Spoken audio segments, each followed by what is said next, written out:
Good evening, everybody. Thank you so much for coming. Today is Tuesday, May 12th, 2026. The time is now 6 p.m. and the Boynton Beach Community Redevelopment Agency Board meeting is now called to order. Let's proceed to the invocation led by Board Member McCray, followed by the Pledge of Allegiance led by Board Member Kelly. Would you please stand? Let us bow to the most holy.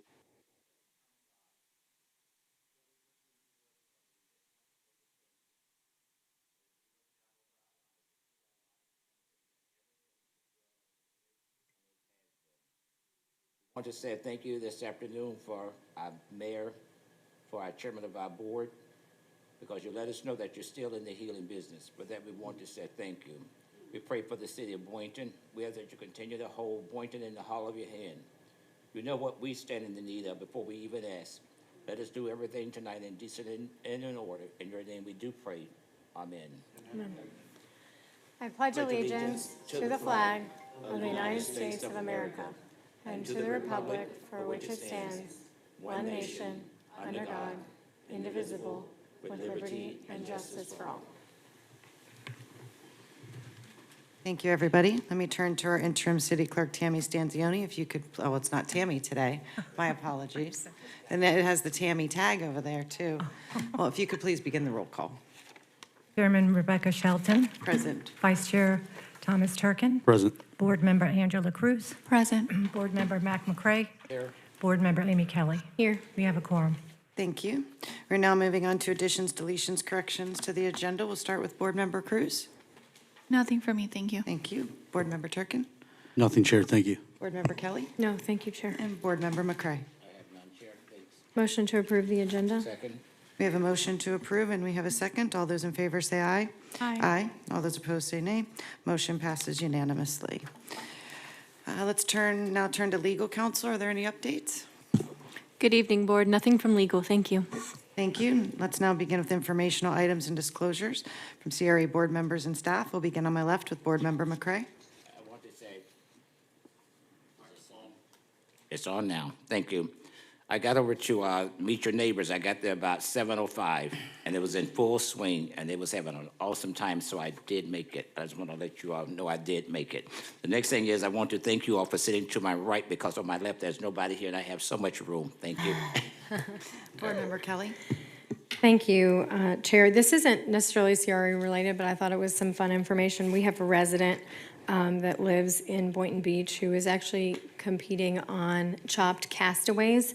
It airs, the first episode airs tonight, so if we get out of this meeting early enough, it might be cool. But she is a world-renowned chef. She was on Hell's Kitchen, placed second runner-up, and so she's one of our Boynton's own, and so I just wanted to throw that out there. So Hannah Flora is her name. It's a big week with Driftwood and that for Boynton in the call. I know. Board Member Turkin and Board Member Cruz. Nothing for me, thank you. Thank you. Moving on. No, information only, or then only are there any information only items my colleagues would like to discuss? No, Chair. Okay. All right. And we are going on to announcements and awards. Good evening, Board. Mercedes Coppin, Business Development Manager. We are very excited to host our first Rock the Plaza of the season this Saturday, May 16th at Ocean Plaza. The plaza is located at 640 East Ocean Avenue, and that's directly across from the Boynton Harbor Marina. This is a free business promotional activation that will take place from 2 p.m. to 6 p.m., and it is designed to spotlight and support the local businesses at Ocean Plaza. Attendees can look forward to an afternoon featuring live music from Paul Anthony and the Reggae Soldiers. Food and beverages will be available from the restaurants at the plaza, which include Cafe Frankie's, Bailey's Blends, and Sushi Joe. We will also have special Boynton Beach Buck promotions for interested in participating businesses, and we'll provide complimentary samples for each of those restaurants as well, and there'll be family-friendly games and activities. Free parking is going to be available on site, but it is limited, so we encourage people to utilize the free parking at 115 North Federal Highway, and we will have crossing guards at the intersection to assist with crossing. Can I answer any questions? I have one. Please. Yes, sir. It was answered today because I wanted to know why was we starting at 2 o'clock, and they explained to me we have to work around the schedule of those people who is in that plaza, so, because I thought it was too early to start, but I understand why. Thank you. Okay. Thank you. Thank you so much, Mercedes. You're welcome. Let's move on to the next portion of the agenda, which is the amended agenda from 15G. That's what I have. No, we're on I- public comment.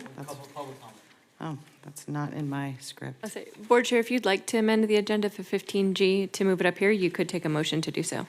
Do we want to, wait, okay. So move. Second. We have a motion and we have a second to move up We also amended speak on items 12. 15G. All those in favor say aye. Aye. All those opposed say nay. Motion passes. Board Chair, could, your Executive Director is wondering if you'd also like to move up item 12. They coincide with one another. Okay. I'll motion to move up item 12, connected to item 15G. Second. We have a motion and we have a second to move up item 12. All those in favor say aye. Aye. Aye. All those opposed say nay. Motion passes.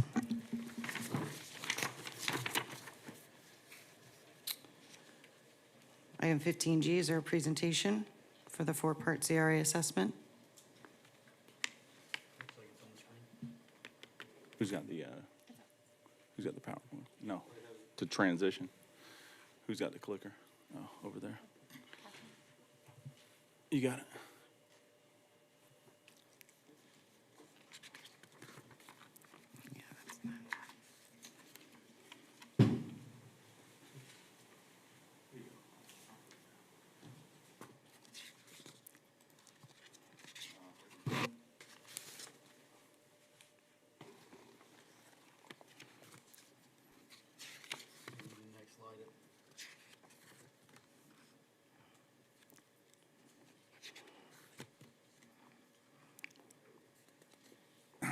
The infamous PowerPoint remote redeems itself. Before I get started in the assessment, I do want to say, anytime there's any sort of transition or restructuring, sometimes some of the changes can come with emotion.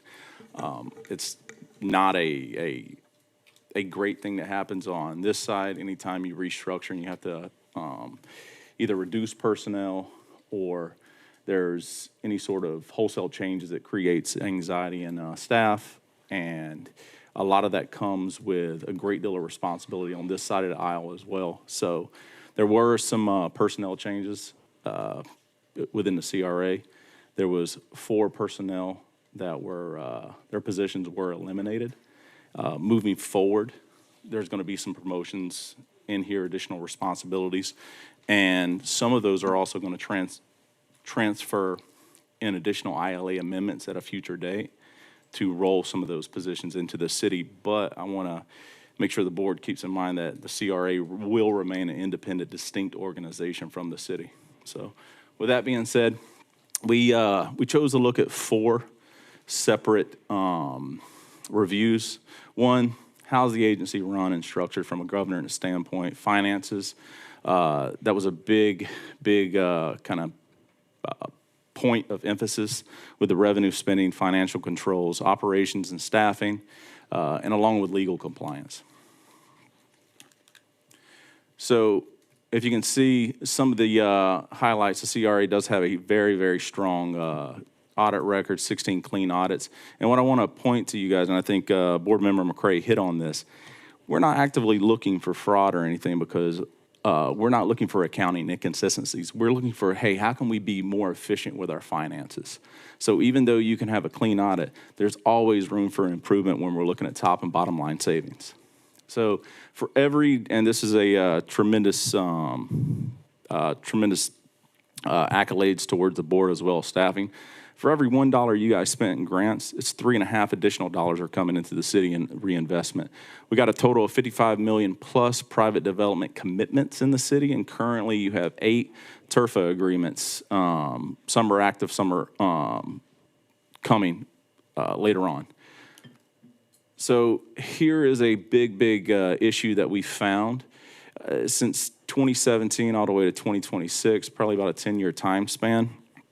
I've been here in the city since 2005, and I can tell you that a lot of these issues that came out of the CRA have been here long before some of us actually took some of these roles on, and it creates instability. Not necessarily when you get down to the granular or technical details of the day-to-day, but when you don't have stable leadership in place, it's a trickle-down effect, and it's tremendously unfair to staff as well as you guys, because a lot of things can get lost in translation. So we started with 2017, 2019, and you'll see a repeated mantra, probably right around 1.5, 2 years, is every single time you have a leadership transition for one reason or another. The latest was RMA's contract when it was self-terminated. There was an incident that occurred. That incident was predicated on the investment of some of the CRA's monies that are committed, but at the same place, it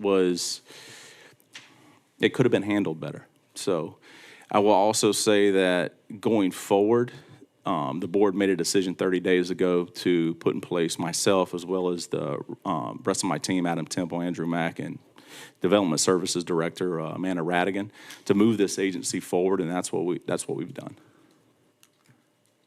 So 6 issues that must be fixed.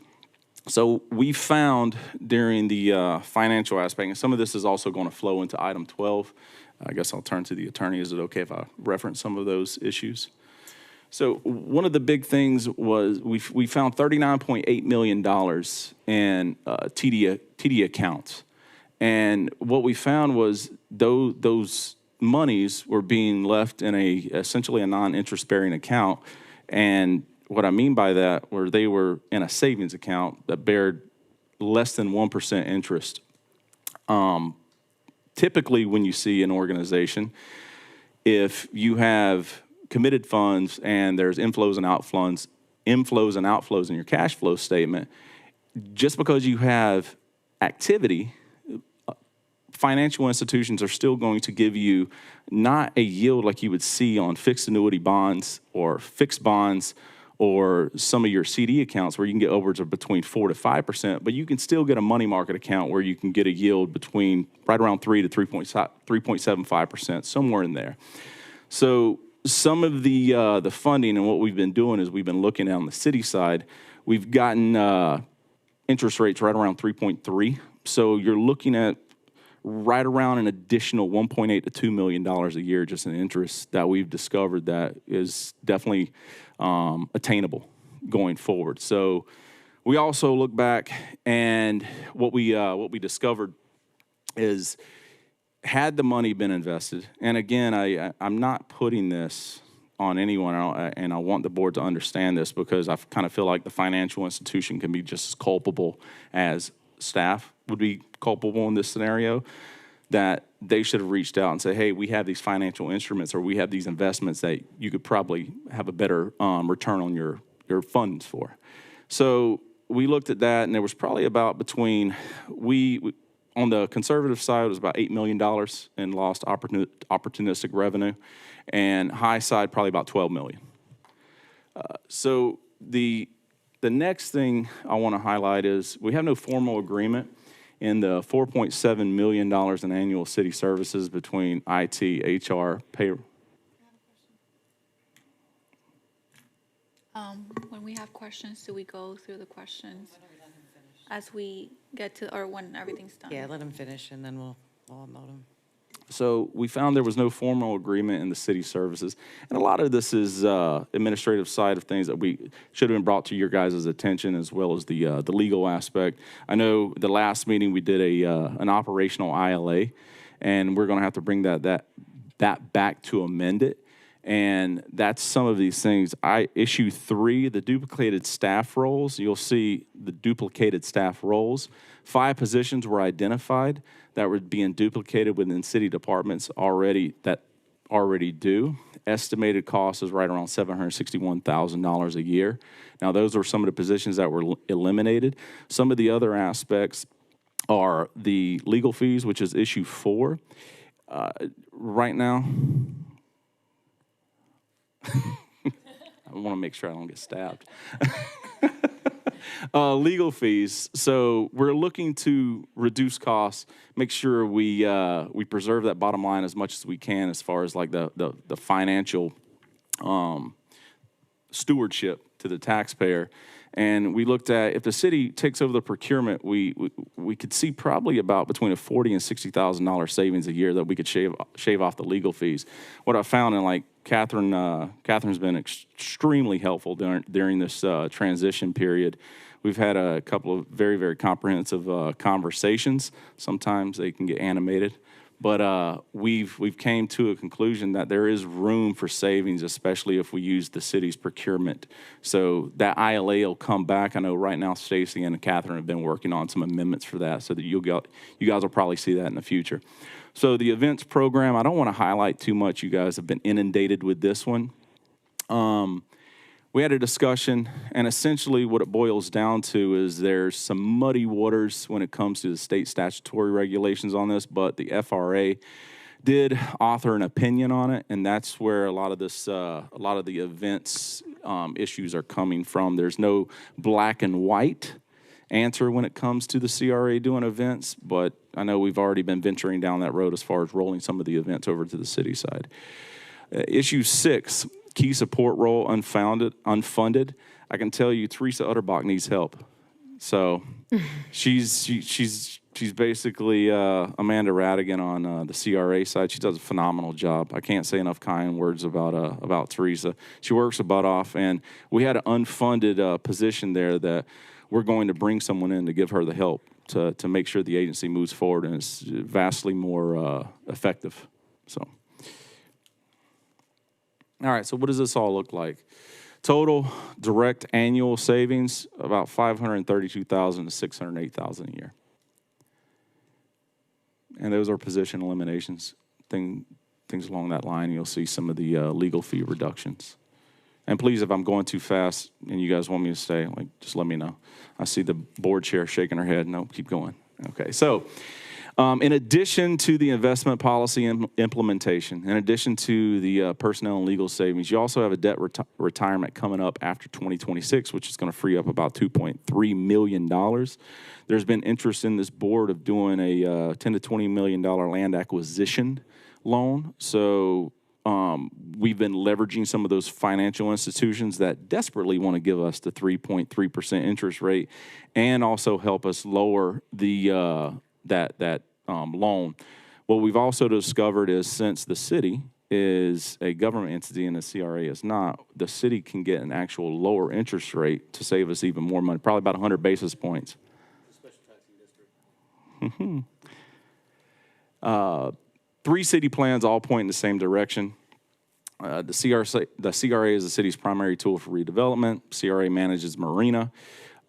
Business development grants belong under city economic development. None of the 3 plans authorized a standalone CRA events department, which we've been reimagining what Mercedes' position and role in CRA is. She's very, very, very competent. So she's doing a phenomenal job. We had a meeting this morning, and I expressed that to Catherine and see as far as what we can do to kind of expand her role.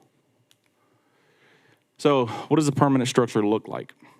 CRA will stay independent, remains a legally separate special district governed by the city commission as its board. 2 positions were elevated, both Bonnie and Teresa.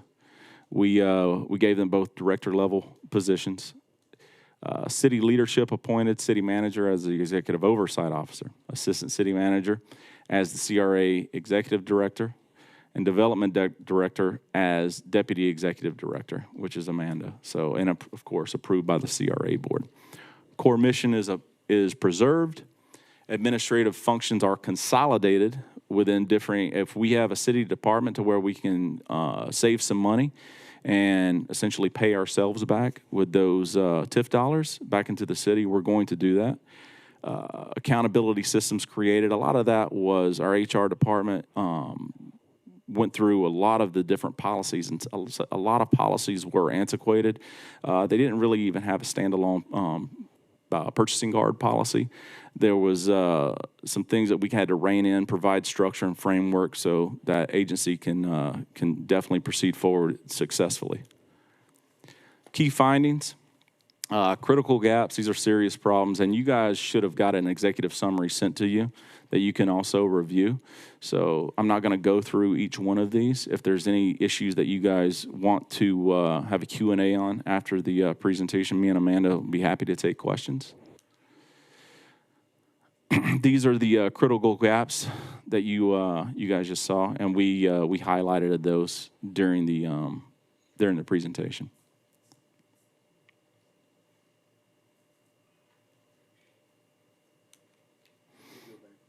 Yep.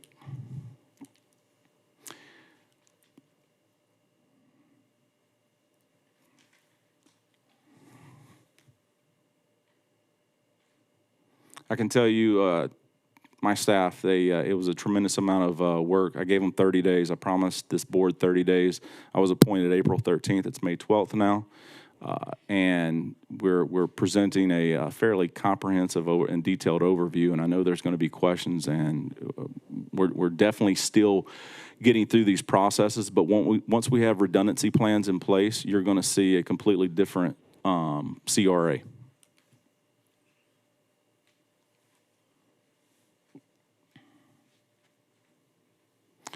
The event's high risk. Obviously, you guys have beat that horse, so we're not going to go into too much detail on that.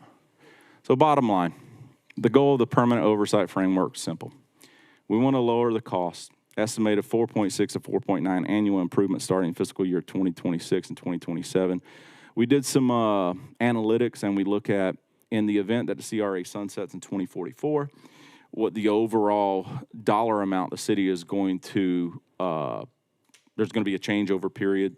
The city, with the numbers that we're seeing as far as the redevelopment and how effective the CRA could be in the future, anywhere between 90 to 120 million in 2044 for the city, and that's from a redevelopment aspect. Better accountability, written agreements, service standards, regular commission reporting. These are all policy overhauls, things of that nature that we put in place. Stronger results, CRA successful programs, protected and properly resourced. So overall, 30 days, we've identified right around $5 million. When that comes in October, we're projecting probably about a 4 to 7% increase in overall revenues. So $16.7 million is what the CRA got from the city, in addition to about $9.5 million from the county, for a total of right around $27 to $28 million. So you're probably going to look at increasing that by about $1.2 to $1.5 million over the next year. So you should approach around $30 million in annual revenue. So that concludes the presentation. Me and Amanda and also Adam Temple are here, along with Alan Lawson and Danielle Whitefield, if you guys have any questions. Board Member Cruz, if you want to start. Any comments or questions? Oh, can we go back to I think, was it the first? Whatever slide had the, I think they just took the presentation down.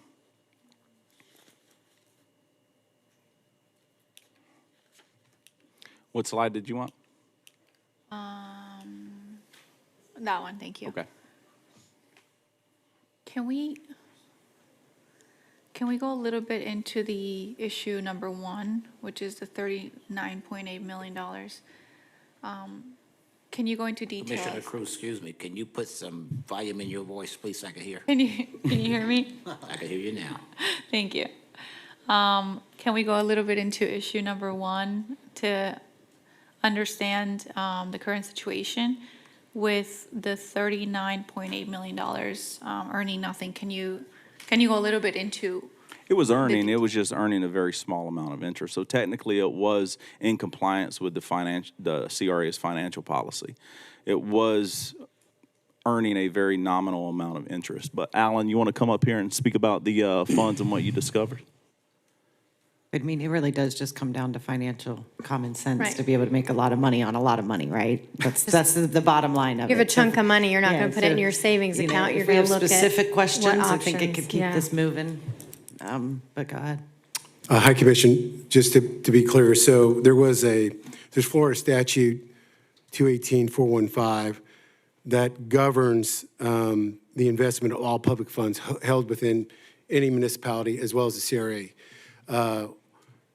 Whether it's been itemized or whatever, it's just sitting in a non-interest bearing account, not earning what we typically do right now, our funds. We do about over 3.5%. When I started here, it's gone down a little bit. So in the assessment that we did, we realized that they were missing roughly $1.8 million. At that time, we have met with Truist Bank. The prior finance director actually had set up a meeting with Truist Bank. They already gave us a quote last Tuesday, monthly increase in interest was just $105,000. Essentially, that would have paid for the ILA, 1 month would have paid for the ILA for services for the city. So that right there, and that's if you don't manage the cash. What the city finance team does is we daily manage our cash balance and how it's being invested on a daily basis. So what that does is that allows us to leverage a higher yield, roughly 50 basis points higher, which, you know, when you're talking about 30, 40, 50 million, that adds up a lot over time. Okay. And so you're saying that there's an opportunity for us to make a higher percentage of interest, but it's still, are we protecting principal? 100%. Okay, that was a question. Yeah, no, it's 100%. These are money market accounts. The principal is saved, and the governance of 28415 specifically highlights the investment tools that need to be invested to secure that balance. So the risk is a very, very, very low risk. Perfect. Board Member Turkin, do you have any comments or questions? No, listen, I think this is great. You know, I know before I got in government and before I started coming to CRA meetings as a resident, I didn't know the difference. I just knew that the road needed improvement, that my taxes was going up, and that, you know, I'm not involved in the day-to-day. And I think whether we look at it from the city's perspective or the CRA's perspective, is that these are all tax dollars. These are all residents' tax dollars, and it is this board's responsibility to be fiscal-minded when it comes to that, you know? And so I've heard time and time again from residents, you know, people, members on the CRAB board, that there's a lot of redundancy between the city and the CRA, and it's our job to be stewards and identify any inefficiencies and allow the right individuals to identify those and create, you know, some type of solutions. You know, I think as far as the investment perspective goes, you know, our policy, I believe, was very weak. You know, it fit policy from what I read, and so I think we need to revisit that. You know, I don't know what that looks like. So, you know, later down the road, if there's another board, another director, you know, we're protecting the taxpayers. Ultimately, this is a good exercise, especially from what we've seen in Tallahassee, you know, last year, where they were looking to dissolve the CRAs. And that was because you had cities all throughout Florida, primarily in the West Coast, having events costing over $1 million, parades and whatnot. And they weren't seeing that return economically back into those communities. And so I think when you have a board or an executive director, management overseeing and practicing these financial exercises, it shows, you know, not just the residents and the taxpayers that we're being fiscally minded, but it also shows Tallahassee that we're not playing games. We understand that, you know, we're taking this seriously, and, you know, we're not going to be the city that doesn't respect the state government, doesn't respect the taxpayers, and we're going to do everything we can to eliminate inefficiencies and redundancies. So I thank you for all staff who has done their due diligence. I know 30 days is a quick turnaround in doing so. But ultimately, you know, we're here for the taxpayers, and we're here to be as efficient with their money as possible. Thanks. Thank you. Board Member McCray? Thank you. First of all, I'm glad to hear that, you know, you all stated it's going to be a separate agency. Rumor mill starts real fast. Community is stating that we need to be very careful that we are going to commingle city funds and CRA funds. I hope we are saying no. Is that what we're saying? They're not going to be mingled. That's the first thing. Second thing, I'm glad of the positions that you all created for promotions. I'm taken back by the property that's on MLK Boulevard, where we don't have, places filled in, because I don't know what the problem was. But I do believe that when we give people money and they're not being, good stewards of the money that we give them, and they kind of like give us their behinds a kiss, I'm gonna be honest with you, and they don't want to put people in and finish things out. We need more chief in this committee to say that we're not gonna play games. You play games too long. If you can't handle it, then don't worry about it, just leave it alone. You stated that the assistant city manager, which assistant city manager? Adam Temple. Okay, it'd be nice in reports if we start giving names with faces. I'm learning them. The publics need to learn them as well. Everybody don't know everybody. Adam, stand up. Look at that beautiful man. Well, I'll look at him, but men are usually referred to as handsome, but if you want to call him beautiful, go ahead. But, that's just the way I want to make sure, I'm glad that Board Member Turk, said what he said. I'm in favor of what we're doing, but I wanted to make sure that we don't send out a perspective that we're commingling funds, that the city is hurting for funds, and this is why we did what we did. Thank you. Member Kelly. Will be brief. I thank you for all this work. I know I've had lots of conversations with staff along the way, so I appreciate. I've walked into Alan's office and sat down and had conversations with him, and so I'm very up to date on what's going on. And as I said at the last meeting, when we were talking about the money, and Vice Chair Turkin kind of touched on it.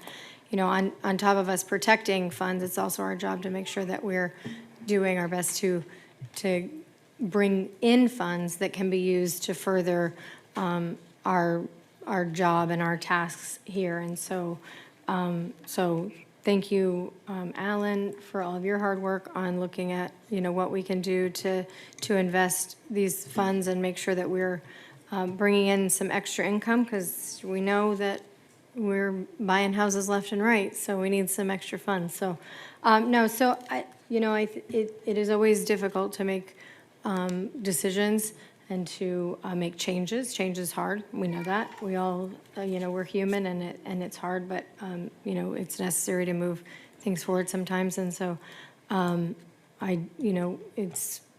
thank you, Amanda, for all of your hard work.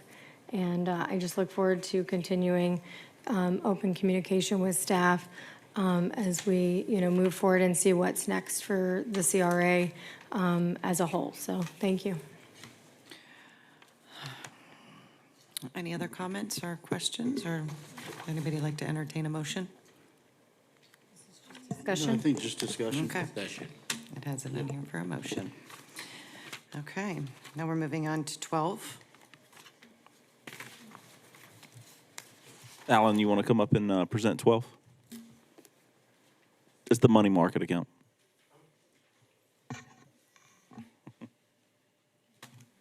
Motion to remove from the table.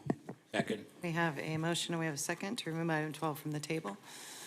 All those in favor say aye. Aye. Aye. All those opposed say nay. Motion passes. Yeah, where are you going? I'm sorry. So the, Yeah, let me ask a question before we get started. He's responsible for our money? Not my money. no, right now, TD Bank has 3 accounts.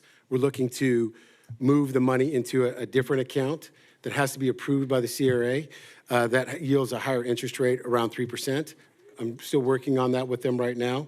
I'm also in the process, which I'll present later, we are evaluating 3 different other firms, Bank of America, Truist, as well as Pinnacle, to come into the portfolio plan, which I have meetings with right now. But for right now, I do need approval to move forward to then invest these dollars, the $36 million that's just sitting in a non-interest-bearing account, to provide that into an account that can do a 3+% interest. Okay. So, Mayor, if I Yeah, may. please. I'm okay to move forward. The other thing I want to know on top of that is this board has discussed potentially looking to do a bond. A loan was the last thing that I had discussed with the former CRA Director, to, for land acquisition, right? And, you know, just for the record, for the public, we're looking to do this so that we can purchase properties so that the city can decide what is built and we have more control over our development. One thing that the former CRA director had mentioned was he wanted to move this money into an account, and where he was shopping was, hey, he was using the potential loan as a leverage and bargaining chip to discuss where we were going to keep our money. And so I asked that if we do move forward, and that is the board's direction, that we, you know, have that conversation with these different banks. Because if this board, and we may not, you know, I've made my position pretty strong, but I think it's good business practice and negotiation to have that conversation with them and let them know that, hey, we may be doing this. And so if that leads to a better interest rate for us on that loan, I think, you know, that's a fair shake. It So that's, absolutely will. yeah, so that's my only thing, you know, if we decide just to include that into the conversations. Yeah, there's a lot of documentation in this board discussing that. You know, I don't know if the bank would need to see that, whatever. But I think that's an important thing to think about as we continue to move the city and CRA forward. Yes, Commissioner. Here. Alan, I want to say thank you, but you utilized the three main branches of banks that we have here in the city. Did we miss any? I'm just saying, if there's an opportunity you might have overlooked, you think you overlooked any? I'm actually I'm talking with Seacoast tomorrow. They reached out to me. I'm going to give them the opportunity. So as the word is getting out, I'm actually getting reached out to, so no stone will go unturned. Thank you, sir. That's what I want to hear. Chair. Yes. Catherine, real quick, on the policy that is on this agenda item, is there anything that has changed on this policy that having to do, I think that there was when we discussed this, or we didn't discuss it, we tabled it, but in that previous agenda review, it had to do with strengthening that policy. So I'm just wanting to know what changed so that, for Yes, clarity. ma'am, I understand the question. So there are just several aspects for consideration. The first was that the item was originally presented to you as something to do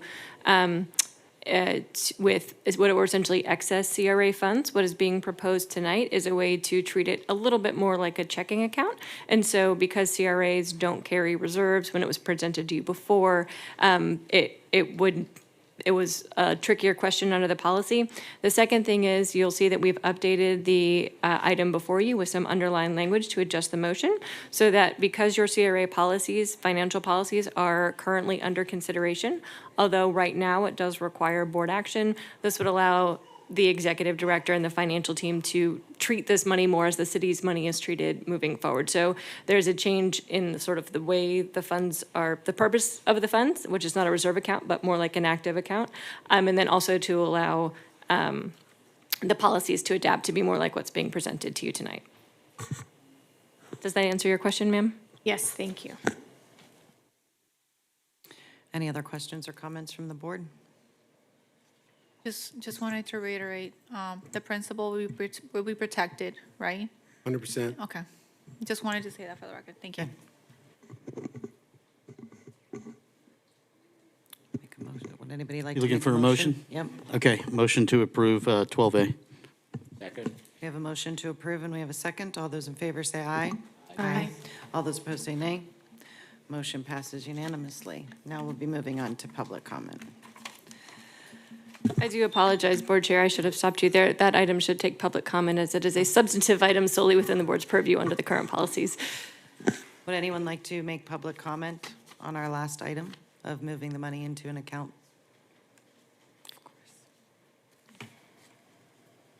Hi, Susan Oyer, Boynton Beach. I'd suggest you take a look at Chase Bank. It's one of the largest in the world. And I know from my own personal investments, they pay significantly more than all the rest. And which is nice since I'm like a realtor like you guys, I'm not making money, so I'm pulling extra out every year and I'm able to take it out of that account, not out of my other ones. So, and I talked to Andrew about it before. I don't know if he got a chance to talk to you guys, but definitely look at Chase. There's a reason why they're one of the largest in the world, and they have separate types of accounts that have more protections maybe than others, because there's that $250,000 limit. So they said that they have ways of tacking up accounts to have larger amounts insured. So worth checking out. Thank you. Thank you.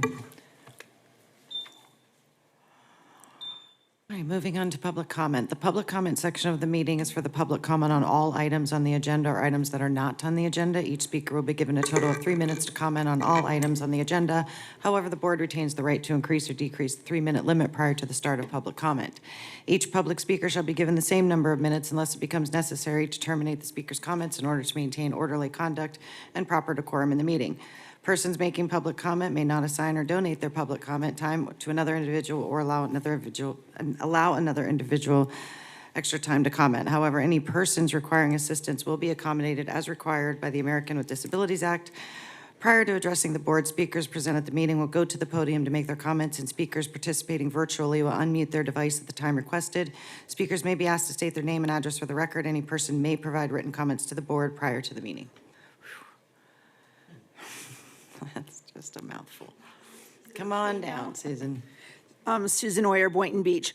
So I wanted to point out that Palm Beach County Historical Society is giving the Fannie James Pioneer Award to a Boynton Beach resident. That is Jean Ann Thurber. That will be on Wednesday, May 27th, starting at 5:30. Tickets are free, but you do have to go on their website, Palm Beach County Historical Society, to get your ticket.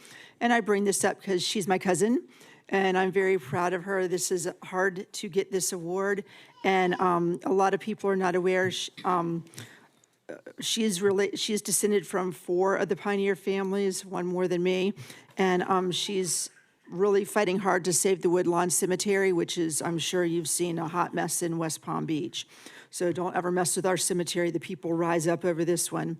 And she was the assistant principal at Atlantic High. She's an art teacher for decades. And her husband is the one that all the Thurber buildings are named after at the school board. But she has made a huge difference as an artist in Palm Beach County. But she saved all of her family's stuff for generations. So I think she's gotten this award because she was able to turn around and donate an obscene amount of items to the Palm Beach County Historical Society. They're in their permanent collection. So the next time you guys get up there, if you don't want to go to this award ceremony, take a look around. You'll see donated by Jean Ann Bridgman Thurber all over the place. And her end of the family is the one who started Bethesda by the Sea. And her dad was one of the first licensed engineers, if I'm saying it correctly, in the state of Florida, and helped build, I think it was the bridge over to Key West. So that is one of Boynton Beach's residents, and she's 80. She just turned 88, which she doesn't want me sharing. But she also used to be a model too, so she's very statuesque and beautiful. And so if you get a chance to go to the Historical Society Fannie James presentation on the 27th, you should come. Thank you. Anyone else for public comment? Do we have anyone online?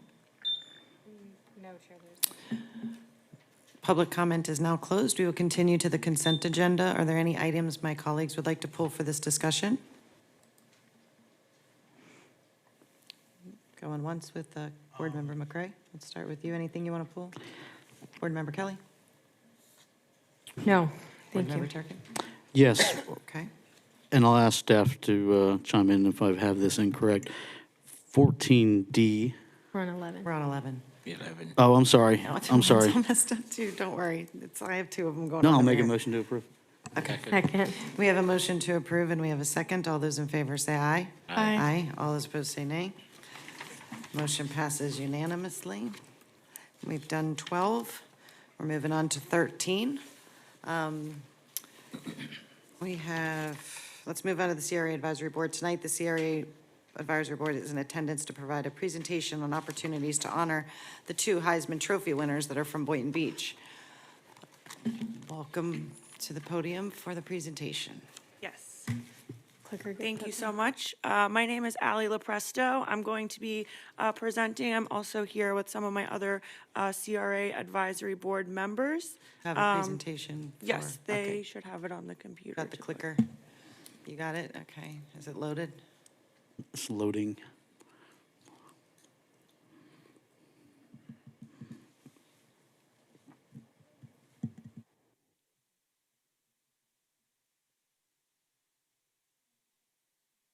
Have a presentation. We sent it to the agenda, and I thought they would be pulling it up. It's attached to the item. Right, but IT is saying it's not, yeah. Thank you.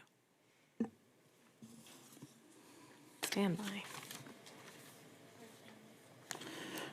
Do we want to propose moving forward, maybe? And then we can have them present after the next section of the agenda? Want them to I'd like to say something. This is Ally's last meeting, right? No. When you, As a chair. As a chair, okay. Yes. All right, just want to let you know that she's the chair, and I'm 1 year, brand new. 5 months. 1 year. IT, do we know how long it's going to take to load this? I can't see I can't you. see. Let's see. 1 minute? Okay. We Oh, can kind 10 of give an minutes? Like, is that oversight. a 1, a 0? I don't know, I thought I saw a 1 and a 0. So basically, we Do were we wanna tasked with propose the moving forward? option to come up with some recommendations for the city and the CRA to consider honoring the Heisman Trophy winners, Lamar Jackson and Travis Hunter. And what we came up with is several recommendations that you can incorporate into the CRA district. And then our main recommendation is actually located outside of the CRA district. However, we feel it's very appropriate for what the intention is to do with this project. So as you can see here, we have this initiation, initiative matters. How do I click? Is it up? Wait, There you go. they're putting it in. There we go. Okay. Okay. So why this initiative matters to the city? Honestly, it's going to celebrate nationally recognized hometown excellence. There are not many cities that can say they have a Heisman Trophy winner, but yet alone 2 that are from the city of Boynton Beach. Like I said, Lamar Jackson and Travis Hunter. Lamar Jackson actually was attending Boynton Beach High School, of which I was just brought to my attention. They are actually going to be retiring his jersey, Friday Night Lights, on this Friday, May 15th. So that is a huge deal to the city of Boynton and also the high school. It also will make an option to strengthen the civic pride and youth inspiration within the community by honoring these 2 heroes. It's also going to enhance our downtown identity and also tourism appeal. We're looking to align this with the CRA plan to honor those people within the city and have a placemaking spot for them that shows our appreciation to what they have done outside of our city. As you can see here, there are other cities that do tributes to different football heroes. There have been statues, murals, banners that honor these well-respected athletes. And these are just some options that we have pulled together to show that here tonight. So moving on, the Heisman mural. Our recommendation is to focus on the Azell Hester Jr. Park, where, as you know, the Boynton Bulldogs play.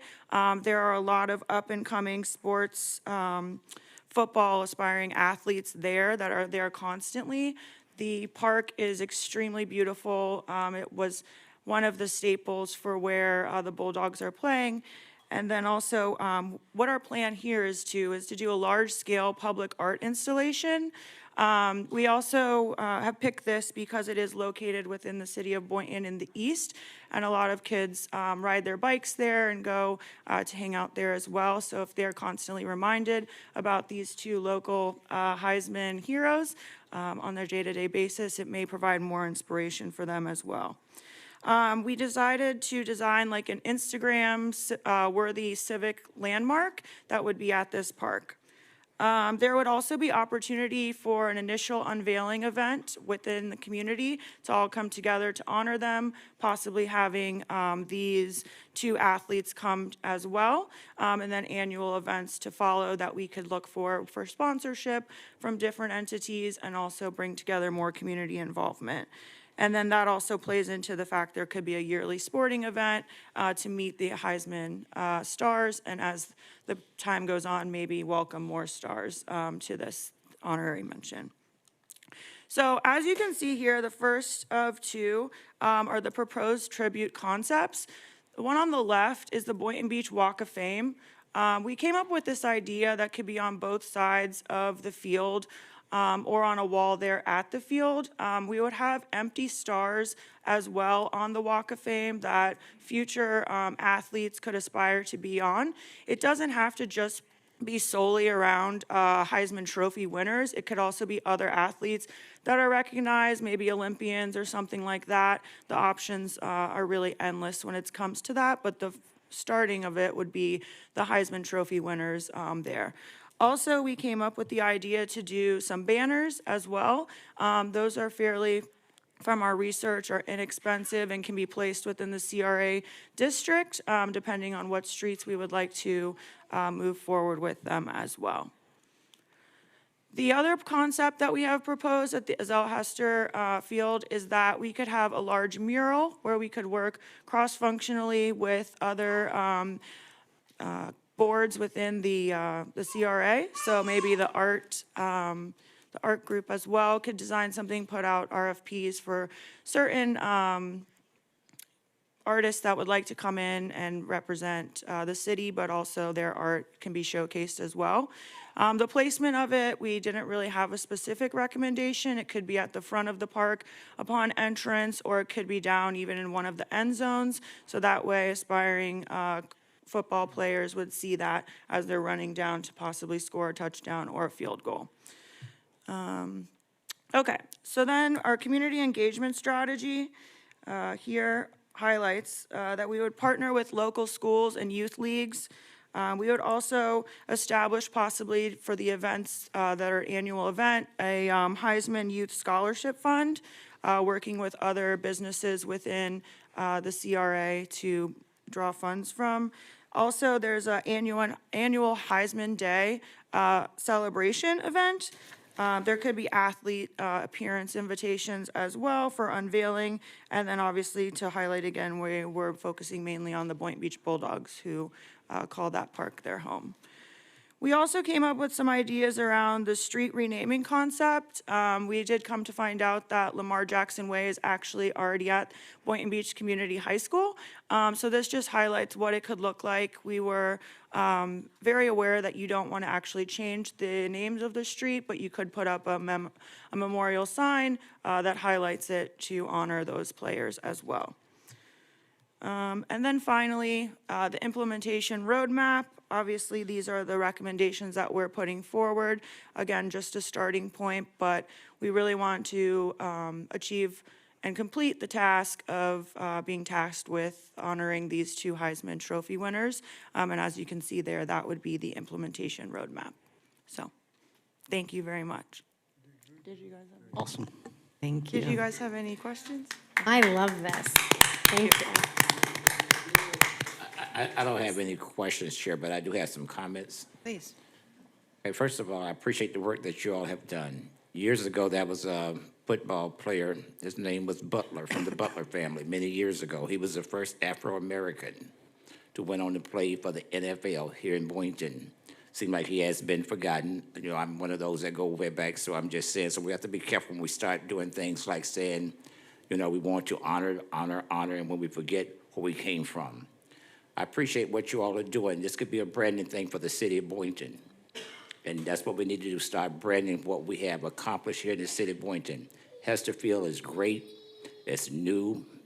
You put a statue or anything you want, but I'm just saying we're going to have to start leaving leeway for other people that's coming behind them. We don't want to get everything locked into one or two people, and we don't have room to expand.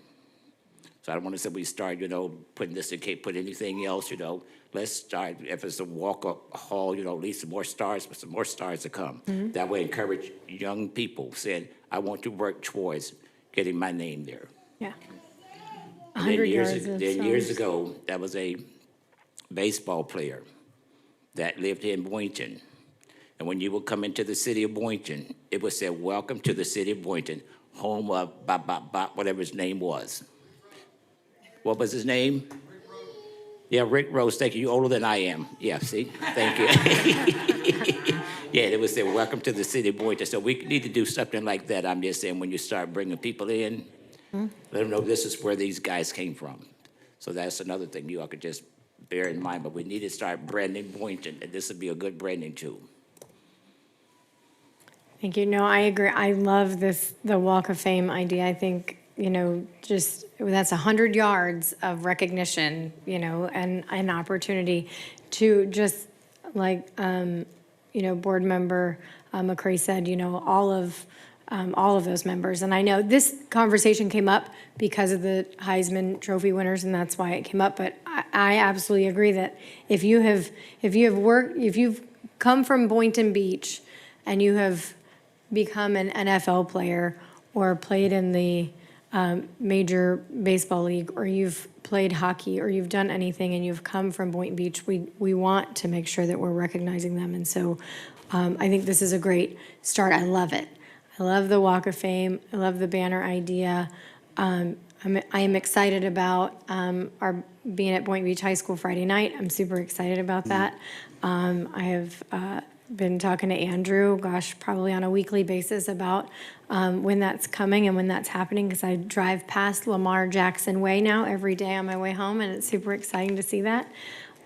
So anytime that we can highlight the wonderful things that our youth are, starting out in Boynton Beach and becoming something, and becoming something, but giving back to their community. As Lamar Jackson comes back to the city and he plays football with the kids, and he's out there and he's in it. And so, and he gives back, and he has, anytime that we can honor them for what they do and bring recognition to them, I'm all for it. I love this. Thank you guys for all of your effort in doing this. I feel like, based on your presentation, you were as excited to do this as we are to see it. So just thank you, and I'll pass on to the next for comments, but this is exciting. Board Member Turkin. Thank you, Chair. Thank you guys so much. Ally, thank you for your presentation. Great board, great content here. A lot of questions with the attorney as far as how we can utilize these funds. Does this match the CRA mission? I would argue maybe when we see Lamar on Friday, we ask him to kind of kick in for this a little bit. But, I think there's a lot of opportunity here. Things that come to mind is maybe the entryway feature when Commissioner McCray was talking. I think that's a huge opportunity where the Boynton Inn is to highlight, welcome to Boynton, home of Lamar Jackson. That's an opportunity. I don't know. I'll let Amanda and staff kind of take the horns from here, but I would like to get consensus to move this forward on the staff level and dive more in if my colleagues support that. And again, thank you guys for volunteering, and I see Kim Kelly in the back. Thank you as well for volunteering for the CRA board. It's probably one of the most, if not the most important advisory board that we have here in the city, where you can make an impact and no one gets paid. So thank you for your time and, spending that time away from your families to serve your city. Thank you. Chair, Vice Chair, I know you said Lamar Jackson, but don't forget Travis Hunter. I'm just saying we want both of them. Okay. Yeah, something like that, yeah. As long as we don't put that girl, Couch Me Outside, we don't honor her, because she's from Boynton. She's from Boynton. She's from Boynton Beach. Bad baby. I think she's from unincorporated. I don't know. I don't think so. Boynton. I don't think so. We're not going to have a banner that says, Couch Me Outside when you get off 95. As long as we limit it. Okay, thank you. Thank you very much, you Thank you. We will now continue to old business. Item 14A is the consideration of a letter of intent from Lennar Homes LLC as a result of a notice to dispose 419 North Seacrest. Staff, would you like to open this, Bonnie? Good evening, boards. Bonnie Nicklin, Grantson Project Manager. This is after the March 9th meeting when we discussed with the board about the 419 North Seacrest property. We decided to move forward with a notice to dispose. The notice went out on March 13th. We put it in the Palm Beach Post, the CRA website, the City Hall lobby, and we mailed it out to our interested parties list to get the word out to as many people as possible. Anyone interested in the notice to dispose had 30 days to respond. We received one response from Lennar Homes on April 10th, and I just put a quick few slides together so that way you could see the visuals with what they are proposing. The property location, again, 0.33 acres right there that fronts Seacrest and Northeast 4th and Northeast 3rd Avenues. They are proposing to put the homes closer to the west side of the property, and they would front the avenues and provide a fencing and landscape buffer against Seacrest Boulevard, since that's going to be a busy corridor. They are proposing a Columbus floor plan. It is going to feature approximately 2,300 square feet, two-story, 4-bed, 2.5 bath, 2-car garage with appliances, impact windows, and a covered lanai. And the lanai is larger than what the patio rendering. It's about 8 by 9. So you can see the conceptual layout here. And this is the facade. They have two options, so that way they wouldn't be exactly the same. It would be one house of each. And the terms that they provided in the letter of intent, a purchase price is $70,000. That would be a $10,000 deposit. It would have an affordability of 15-year deed restriction. They are proposing a sales price for the moderate 2 income, which is 100 to 120% of the Palm Beach County AMI. That, with 2025 numbers, they change annually, so at 2025 numbers, it's approximately $370,000. The sale of homes would mirror the Palm Beach County Workforce Housing Program through the lottery system. And Lennar also proposed covering the costs associated with the demolition of the existing structure and any other permit and impact fees associated with the project. And if the board decided to accept these terms, we would draft the terms into the purchase and development agreement. And I'm here for any questions, as well as Lennar's team. I think this is a great idea. We're always looking at each other to see who's going first. I think this is a great idea. I'm going first. I think Yes. this is fantastic, and I think that it does something with the property we've been holding on to for a long time and not doing anything with it. So not only does it make the neighborhood more beautiful, it's given it a purpose. Board Member McCray? Let Turkey go first. Are you sure? I'm positive. All right. I was going alphabetical. Thank you so much, Bonnie. As always, you're amazing. So, Lennar, you guys have a fine product. Big fan. I want to talk about the lottery system and who these homes are going to, because the most important thing for me is that we have tax dollars here that we're pulling from to fund the special taxing district. Yet you have developers come in here, and Lennar, you guys are not the first, and you guys are great, and this isn't a dig, but a lot of these developers have certain requirements that they have to meet throughout the whole county to meet their workforce housing program. They come, I'm not saying this is Lennar, but we have had in the past, developers come, solicit us and say, hey, we want to do X, Y, and Z to meet that quota. So then, in return for these tax dollars, you essentially get maybe not the best product. And again, I'm not discussing this as Lennar. This is just the situation in its entirety. I'm a big fan, I assure you. You get maybe not the best product, and then you have this lottery system to where now the city is tied on who's getting these homes, right? And so, we're essentially leveraging tax dollars from Boynton residents to then subsidize housing for a lot of people that live outside the city. Make that make sense. And so I think the conversation here is a lot larger than just this infill housing, which I think this is awesome. And thank you, Commissioner Kelly, Board Member Kelly, for spearheading looking at this and starting the RFP process and everything. This is a huge need.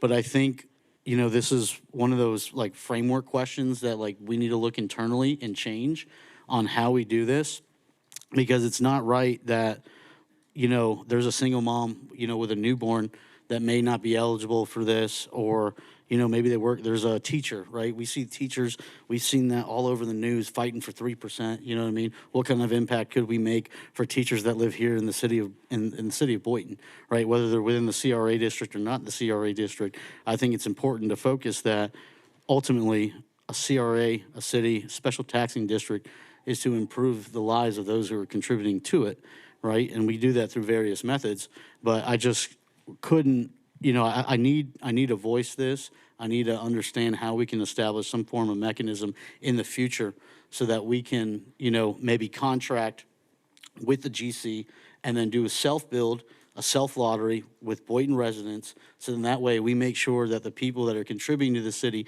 the generations, you know, maybe grandma and grandpa move back, right? Whatever the case may be, the people who have invested in the city, who have decided to stay, can get some type of return, you know, on their ad valorem investment. And so, you know, and maybe that's not always going to be the case. Maybe we're not going to have, you know, 40 houses, but in this situation, there's 7, 8. I would argue there's probably 7 or 8 residents that we could find, you know, maybe their families are growing, you know, maybe their families are, you know, maybe they're empty nesters, whatever the case may be. I just want to make sure that we're doing our best to serve the people that live here and not subsidize housing for people who don't live here, because I just don't think that's fair. I think there's a lot of people who would, you know, jump at the opportunity, and they deserve that first and foremost outside of, before anyone outside of the city of Boynton Beach. So that's my soap drama. So thank you guys. I'm still a big fan. I just wanted to make sure we have that point of conversation, you know, as a board internally. Respectfully, Board Chair, if I may just clarify for the record, I believe at this point we are discussing items 14A and B together, which they're both the same developer, same similar concepts, which is fine. I just want to make sure that we're all on the same page. Chair. Yes. If I may. Yes, thank you. So I know we've done this in the past, and I thought it was in the agreement, and maybe Lennar can clarify, but I know we've done it previously where in working with the CRA, and Bonnie will know this too, in working with the CRA, and working with the city's SHIP program, and working with that there is a way to get the word out Early to marketing, our yes. Boynton Beach residents earlier than it just going to the market, Yes, we right? can certainly early market, and Teresa can speak to her, you know, offline. Happy to do a follow-up with you on our experience with the Cottage District interested parties list and how we were able to help facilitate that and get them to the people they needed to get income qualified through the county's program. So we're more than happy to commit our efforts to getting the word out. Right, because I think the issue, it's kind of twofold.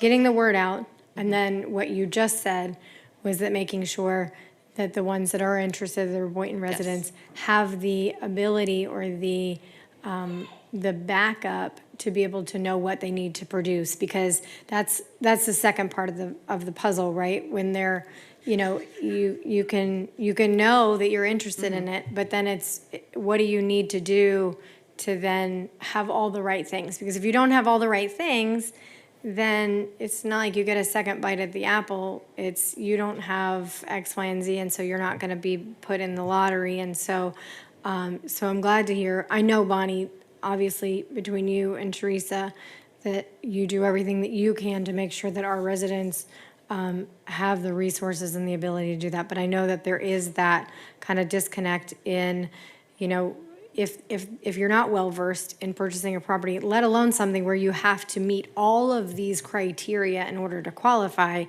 it can be a daunting task for anyone. So I just want to do whatever we can to make sure that it is our Boynton Beach residents are prioritizing this. And I know that the law doesn't allow us to, you know, set it aside, but I know that we have, you know, advertised early and done that. And in Cottage District, we've had several residents and actually employees of the city and stuff that have gotten those homes. And so it is exciting to know that we are able to make sure that there is an impact to our residents and our staff.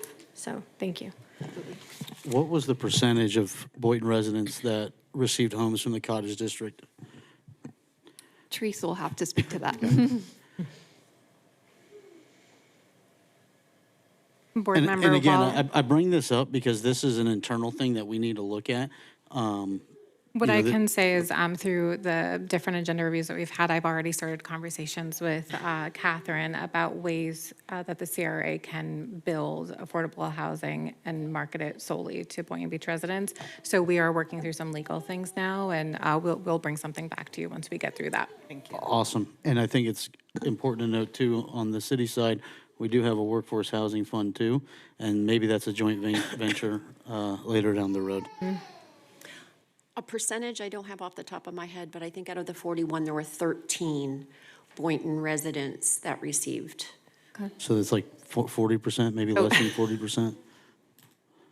I think that's, it should be 70, 80, you know? And I think if you have the ability to do it in-house, then you return it to the people who paid for it. So you have, what is that? You said 13? 13. So you have 28 people essentially that got a subsidized home off the hard work of other people. Yeah. That's the way I look at it. Maybe that's wrong, maybe that's right. It's indifferent. And I think you're bringing people into our city too, and that maybe they, I mean, we don't know, any of those other ones could be then a future employee of the city and then could really invest in the city. And so I understand your point, and I agree, if we can develop a workforce housing program internally where we can do those type of things and control the build and control where it goes. But I don't know, I like that we are able to get to truly return it to some of our residents and our employees. But I think that, you know, I don't know, I like when people want to move to Boynton Beach because I love my city, and so I want people to move here too. So I'm open to people coming from the outside. Real quick, a thought. I think, please correct me if I'm wrong. I believe that the reason why, and not to open a can of worms, but my understanding is that the reason why, you know, we're going with the county workforce housing is because the developers utilizing their requirement to build affordable housing or workforce housing in the county with this specific property. But the same thing we're doing right now, which is we're basically, if the agreement moves forward, we're giving away land that's worth more than $70,000 for $70,000 because it does provide that benefit of that affordability for our local residents. Definitely great point to saying that we definitely want to try to hone on our Boynton Beach residents and try to increase the possibilities of them to actually acquire those properties. I think that an easy way to do it would be to continue to purchase land, and we could, you know, do something similar to what we're doing now without it counting towards the county, and that would be the loophole that we could utilize to make sure that it only goes to our Boynton Beach residents. That's what Amanda was just saying, yeah. My hand's up now. Sure. So is that something that, if the board wants to ask if the developer will But Amanda consider was that, just- we can ask that question. Yeah, we've actually started those conversations internally already. There are a couple of legal hurdles that Catherine and I are working through, but we can bring something back to you when we have more information. Fantastic. Thank you. I ditto what everybody up here has said. Thank you. We can look at SHIP funding as well, and also the CDCs. I'm just saying what they could bring to this table. The CDCs, and I want to say that, to Lennar, thank you for bringing this here, because right across from the Cottage District, this is a plus. I remember when those 3 little buildings was built, and I'm also not gonna remember when y'all tear them down, so I'm moving on with time. Time waits for no man. Continue the good work and continue to bring great projects back here to Boynton. It's a plus across from the Cottage District. That's my district, but I represent the entire city of Boynton. I don't want to be partial, but thank you. I agree. Okay, if there's no more comments, would any of my colleagues like more discussion or to make a motion? And if I could clarify, sorry, since we discussed items 14A and B together, just please clarify which motion you're making and which item we're discussing. Do you want to do 14A first? Motion to approve. Second. We have a motion to approve, and we have a second for 14A, letter of intent for Lennar Homes, 419 South North Seacrest. All those in favor say aye. Aye. All those opposed say nay. Motion passes unanimously. Motion to approve 14B. Would you like to hear the recap? Those are different terms than the previous item. I would. Okay, I'm happy to. I heard it today, but go Oh, ahead. okay. Whatever the board would like to do. Majority rules. All right, so at the March 9th, the board accepted the terms or accepted us negotiating with Lennar rather, and directed staff to go and negotiate a few terms. So we met with Lennar on March 25th to discuss a few items, focused on the different styles within each model, if we could add lanais to the back of the houses, swapping paver driveways for concrete driveways, a larger home for some of the larger sites, and the landscaping plan and post-construction guarantees is all summarized in the agenda item. And then on April 17th, staff took a quick field trip to their Port St. Lucie to view the models in person. So we saw the exact models that they'd be proposing to build here. So recap, here are the scattered lots, lots through 1 and 5, and there are 2 lots that would be split to be a minimum width of 50. So,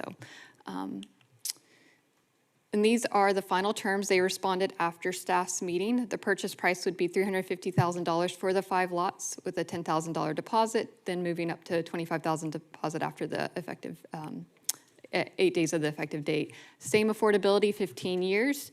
There's going to be a variety of affordability, which I think staff found appealing. One of the Belmont homes would be for low income, 5 Belmont homes would be for moderate 1, and 1 Columbus home for moderate 2. The development timeline they're proposing is certificate of occupancy on all 7 homes within 7 months of city building permit issuance. The sale of the homes would again mirror the Palm Beach County Workforce Housing Program on a lottery-based selection.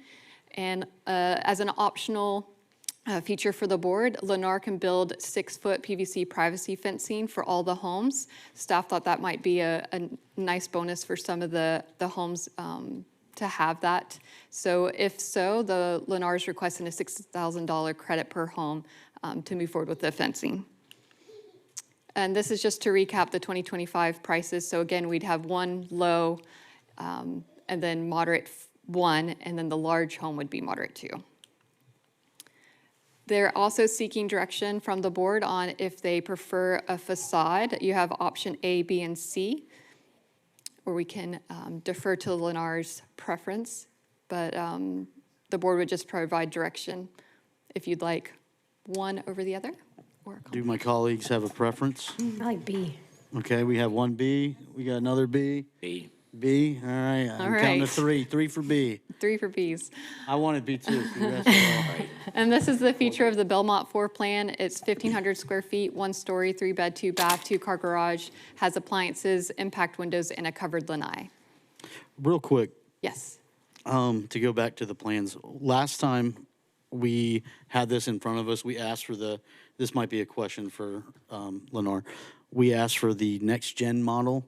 I just want to get some, I know we and I spoke, you and I spoke, Bonnie, but I'd like to talk to Lennar and understand why that's not here, if that's a financial constraint or, you know, what that hindrance is. Because we see that in other cities where they're not doing the workforce county program, and that's one of their top products. So I want to make sure if we're allocating land severely under appraised value, that we're getting the best model possible. And so whoever's in charge of the, you know, financial analysis of this project, I would like to talk to. If that's you, that'd be great. Awesome, great. Yes, we did look at it. Our next gen plan doesn't fit because of the depth on these home site sizes, which is why we stuck with this one, but then adding in the Columbus plan to provide the greater bedroom count to get a little bit closer there. Okay. Multi-generational living. Okay. And this is the Columbus option. So if the board had consensus on option A, B, or C for the facade, seeking board direction. I can hover or keep going and we can come back. A or B. Oh, I liked C, but I like B and C. B. Yeah, I like C. I like the change in the. Or C. I'm going with B. I'm fine. B's fine. I'll go with B. I'll keep moving and we can Yeah. come back if y'all B- need no, to B it revisit. is. No, B it is. Okay, B, B it okay, is. consensus on B on both. This is the Columbus floor plan. You saw it previously. It's 1,800 square feet under air, but it's going to be around the 2,400 square feet, 2-story, 4-bed, 2.5 bath, 2-car garages, appliance, impact windows, and the covered lanai. And this is some pictures from our site visit when we went and saw the model homes. So they really have some great finishes. They were beautiful homes. Do they come furnished? Yeah, just like that. The model will. Hey, this is the time to ask Yes, now. yes. The This model. is the time to Buy ask. the model. Throw in a couch. And I know they budgeted for wiggle room. I know they have. And the next steps would be to accept these terms if the board wishes, or, make any alternates. And then we would bring back a purchase and development agreement for final approval. Can we go back to the fencing? Can we get the train of thought? They were going to throw in the fencing for credit. Yes, that kind of was suggested from former executive staff, and then kind of evolved from there, that some of these homes would have larger yards, and that would be a bonus for some families with kids and pets to have the home, because first-time home buyers, coming through the workforce housing program may not be able to afford that expense. And the PVC fencing would be more aesthetic pleasing than like a chain link if they had to put one up. So It's optional. So they for the board. want, but so does Lennar want a $6,000 credit from who? It would come off the purchase price. So instead of paying $350 for the They'll 5 pay lots, it'd be, $356? if you wanted a fence on each lot, it'd be $6,000 times 5 lots. So 30,000. Can you guys just throw in the fences? Come on, you guys are getting cheap. Or, I mean, if the residents want them, because that's the other thing. I mean, we're giving you a credit, and what if the resident doesn't want a fence? And so then No, we shouldn't give any credit. They should. right, build but us that's some what I'm saying. fences. They're asking for a credit, but what if the resident doesn't want a fence? And so now we've paid, or we've given, I don't want to give a credit where No, I don't it want to hasn't give any happened. credit. What I'm saying is they should just throw in the fence if the resident. wants a That's what I'm fence. saying. Right. Yeah, no credit. Right. Just, they're getting very cheap land, Very economical substantially. I mean, we can pull the numbers up, and the county, I think a tax break too with the county. So Mm-hmm. PVC fence, if the owner wants it, I think they should get it.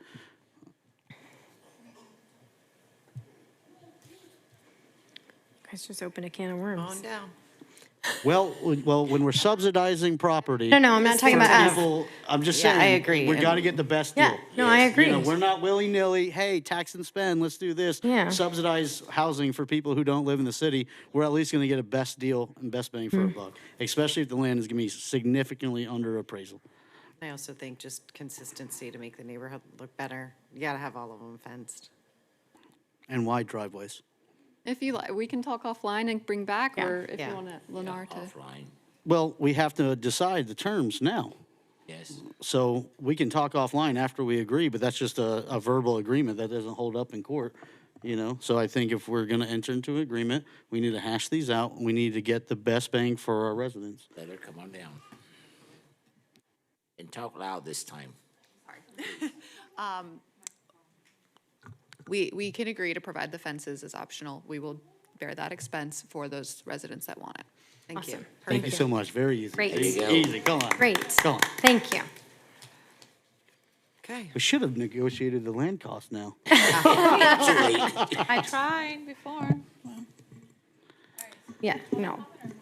Let's make them, I would, We don't have public. somebody want to make a motion?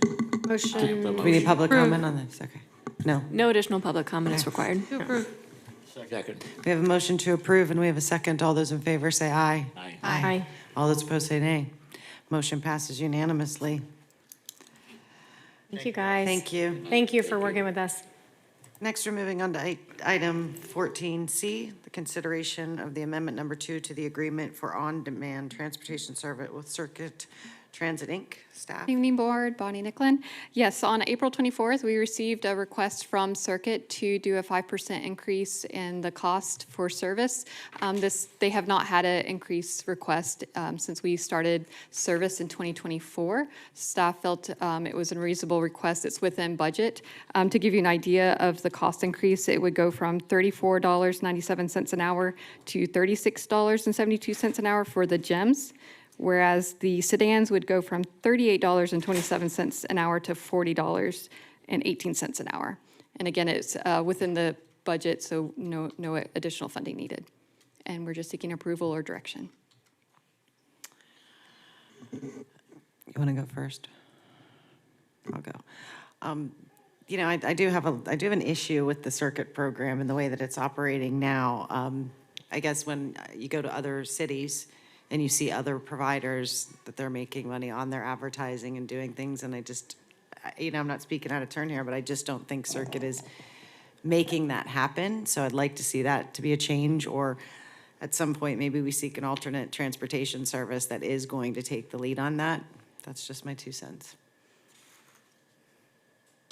Yeah, I think I'll go back to like competition, right? I think there's a lot of vendors that are providing the same thing, and they're leveraging, advertisement costs from local businesses to make this operate. And I don't want to, there's the question of expansion and everything. So I think it would be in this board's interest to like renegotiate costs, because I do believe that there's other, similar businesses that may be able to perform this a little bit cheaper.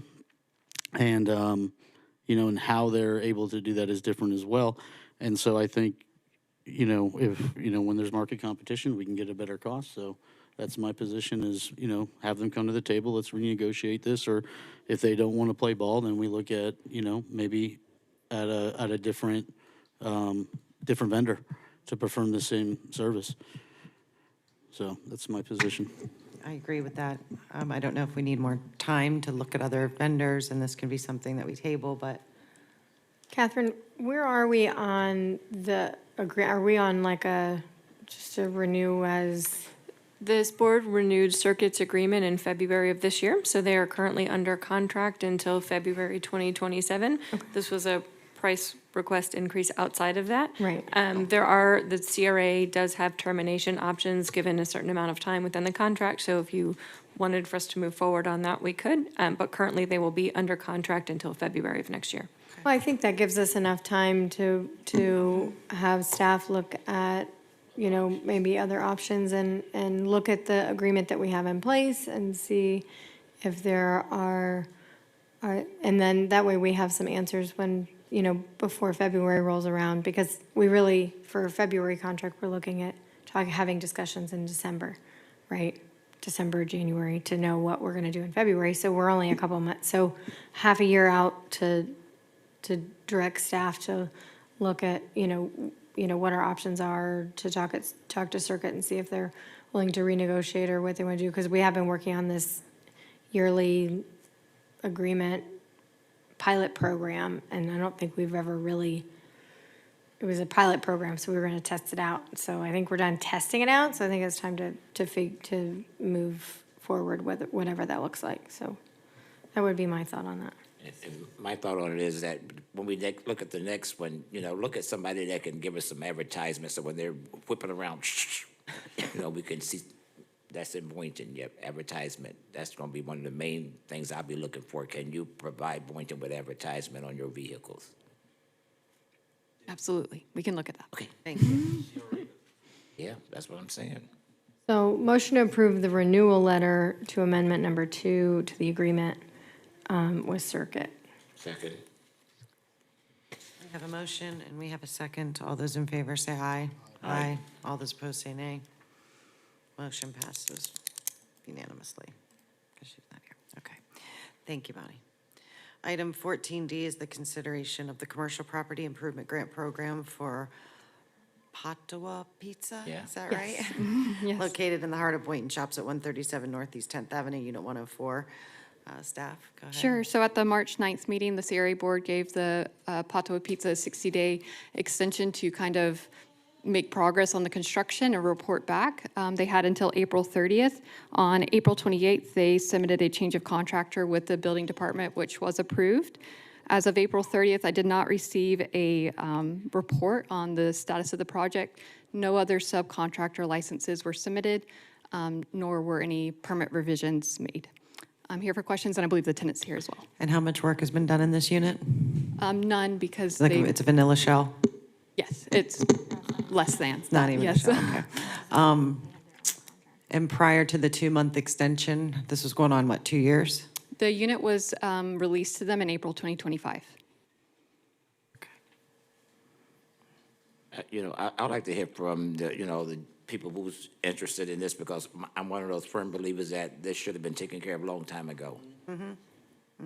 And I'm still, it should have been taken care of a long time ago. It seems like they're playing games down the road saying, we get a new contractor to come in, they don't come in, then we'll go ask another extension, we got to cut the line somewhere. So I'm just saying, let me hear from them, see what they want to do. Come on down, sir.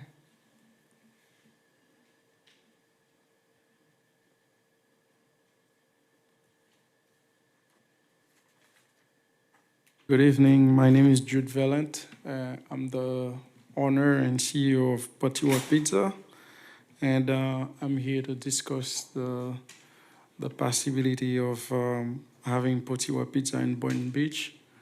And it's been 3 years since I've been in contact with the CRA for Potiwa Pizza to be part of this community, and I've been working very hard to get things done, but a lot of times things are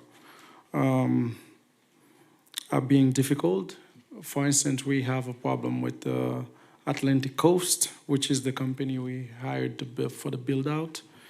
And a couple of weeks ago, we found out that the company has been sold to another entity. And we were asking them to submit a couple of papers and permits to us for the new contractors. They wouldn't give it to us. And after asking multiple times and weeks in and weeks out, they wouldn't give us the paper. So, and finally, one of the employees told us that the company has been sold to another entity. And because of that, they put us in a very difficult situation. And for me, it's very difficult because we spent about $96,000 on this project already. So we paid them, the Atlantic Coast people, we paid them, 30% of the work that were supposed to be done in the mechanical alone. But we have received an email from them stating that they cannot continue with the build-out process. Put us in a very bad position where we have to look for another contractor. And we found one, and we're on the track and changed the contractors, change different things that we need to do. Now they are putting in place a plan for us, a scope of work, and change contracts and apply for multiple payments. It's frustrating for me too. I know it's hard for you guys because we've been asking to prolong the process. It's frustrating for me too because we've been working on this for so long and spending time and money and energy, and nothing gets done. And with these guys, with the new contractors we have right now, is working diligently to give us a scope of work and apply for all the permits and try to give us something sometime this week. Before the week ends, we can, present it to the CRA and give them everything that they ask. But I understand you guys are frustrated, and me too, I am. So, but when you're dealing with people, doing different things, you can't control what they're doing, such as Atlantic Coast, changing partnership, whatever the case may be, but it's not us. Are you suing Atlantic Coast? Are you in a lawsuit with them? Do you have a lawyer to try to get some of your money back? But Or I is it would just love like, to. hey, keep my money? No, I'm not going to say, hey, keep the money. Okay. I'm just gonna go tomorrow and talk to them, and Okay. whatever the case, whatever I have to do, I will, because I can't. Right, you can't lose that money. Waste time, money, and energy, and then, to just walk away. Go ahead. Thank you. Bonnie, I know that there was a lot of delay with the commercial portion of this project, and I know we have some other tenants that have a contractor. Are they using the same contractor? No, so others are using Centennial Okay. So And they had every it- other, oh, every sorry. other tenant is using Centennial? Except for Unit 107, she Okay. has one. She Her- has- she Yeah, has her only own 2 of the contractor. 8 bays chose not Centennial. Okay. So 2 of the 8 chose their own individual contractors. And Patawa was one of those? Yes. And what's the other business? 107, she's a professional services building. Okay. Service. Ugh. Yeah, that's the, yeah. So so help me understand what was the reasoning to choose your own contractor versus utilizing Centennial? Because from my understanding, they're making pretty good headway with some of these other. Sure. I mean, if you remember that this project has had quite the history. So the development agreement said Centennial RS Construction would build out the units. And then there was an unfortunate delay from them building out the units. So at the petition of the tenants, we came before the board, and I believe Catherine might remember, December of 2024, I believe, we came before the board and said, hey, these are the issues. And the board said, tenants can go and use any developer they want or contractor that they'd like. And that's when RS Construction kind of kicked it into gear because they felt the pressure from the board, and they started their build-outs in February 2025. RS Construction had to do the underground plumbing for every unit, no matter what. So they completed the underground plumbing, poured the concrete floor, and then turned over the unit to Patawa in April 2025. So then from April 2025, Patawa has control of how they want to move forward Okay. in that unit. What is the comparison of like the current build-out post RS construction with those other units now? We have 2 COs, and I was promised today 2 more by the end of the month. So I should have hopefully 4. We have the NOP and the lawyer CO'd. Unit 105 is the restaurant, and 103 is the dentist, and those are the next 2 to come online. And then Unit 102 is the urgent care, and they already have framing, electrical, HVAC. They're moving super fast, so that's been encouraging. And so, and then from my understanding is there's no movement from this unit post RS doing the underground. Is that correct to say? No, the CRA. I guess the question is, what is the holdup that you have, a half dozen, maybe a little bit less, other businesses that were able to achieve this build out? And I know April 25, I think, is when it was transferred over. You moved forward with your contract. So like, I just need to look at this from a comparison perspective and understand, like, and I think we've given a few extensions also. So like, who's to say we don't give you another extension and then nothing happens? Because it's my understanding that we have restaurants beating down the door to come into these units. And so are we just doing a disservice to these individuals, these businesses, and most importantly, the residents who live here in the city, that will be hopefully getting these jobs? Are we delaying those jobs because we keep kicking the can down the road? And, I understand you've been through an unfortunate circumstance, and I'm sorry to hear that, and that's out of your control, and I hope, you remedy the situation. But it's our job to make sure that we deliver for our residents. And so, I just need more explanation. I've gone through the email chain, and I don't see too much like dialogue or explanation, outside of what you mentioned tonight. So thank you for bringing that up.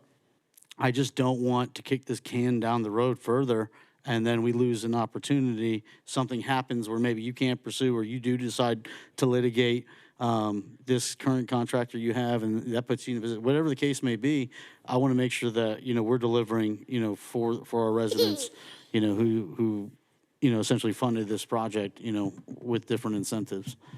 So, my name is Lucica Suarez. I am the project manager, and I spoke with the board. Last time. So if you recall, there was some, the plans needed to be revised. And honestly, that was another holdup, because in the architect office or whatever, the firm, they had internal conflict with their engineers.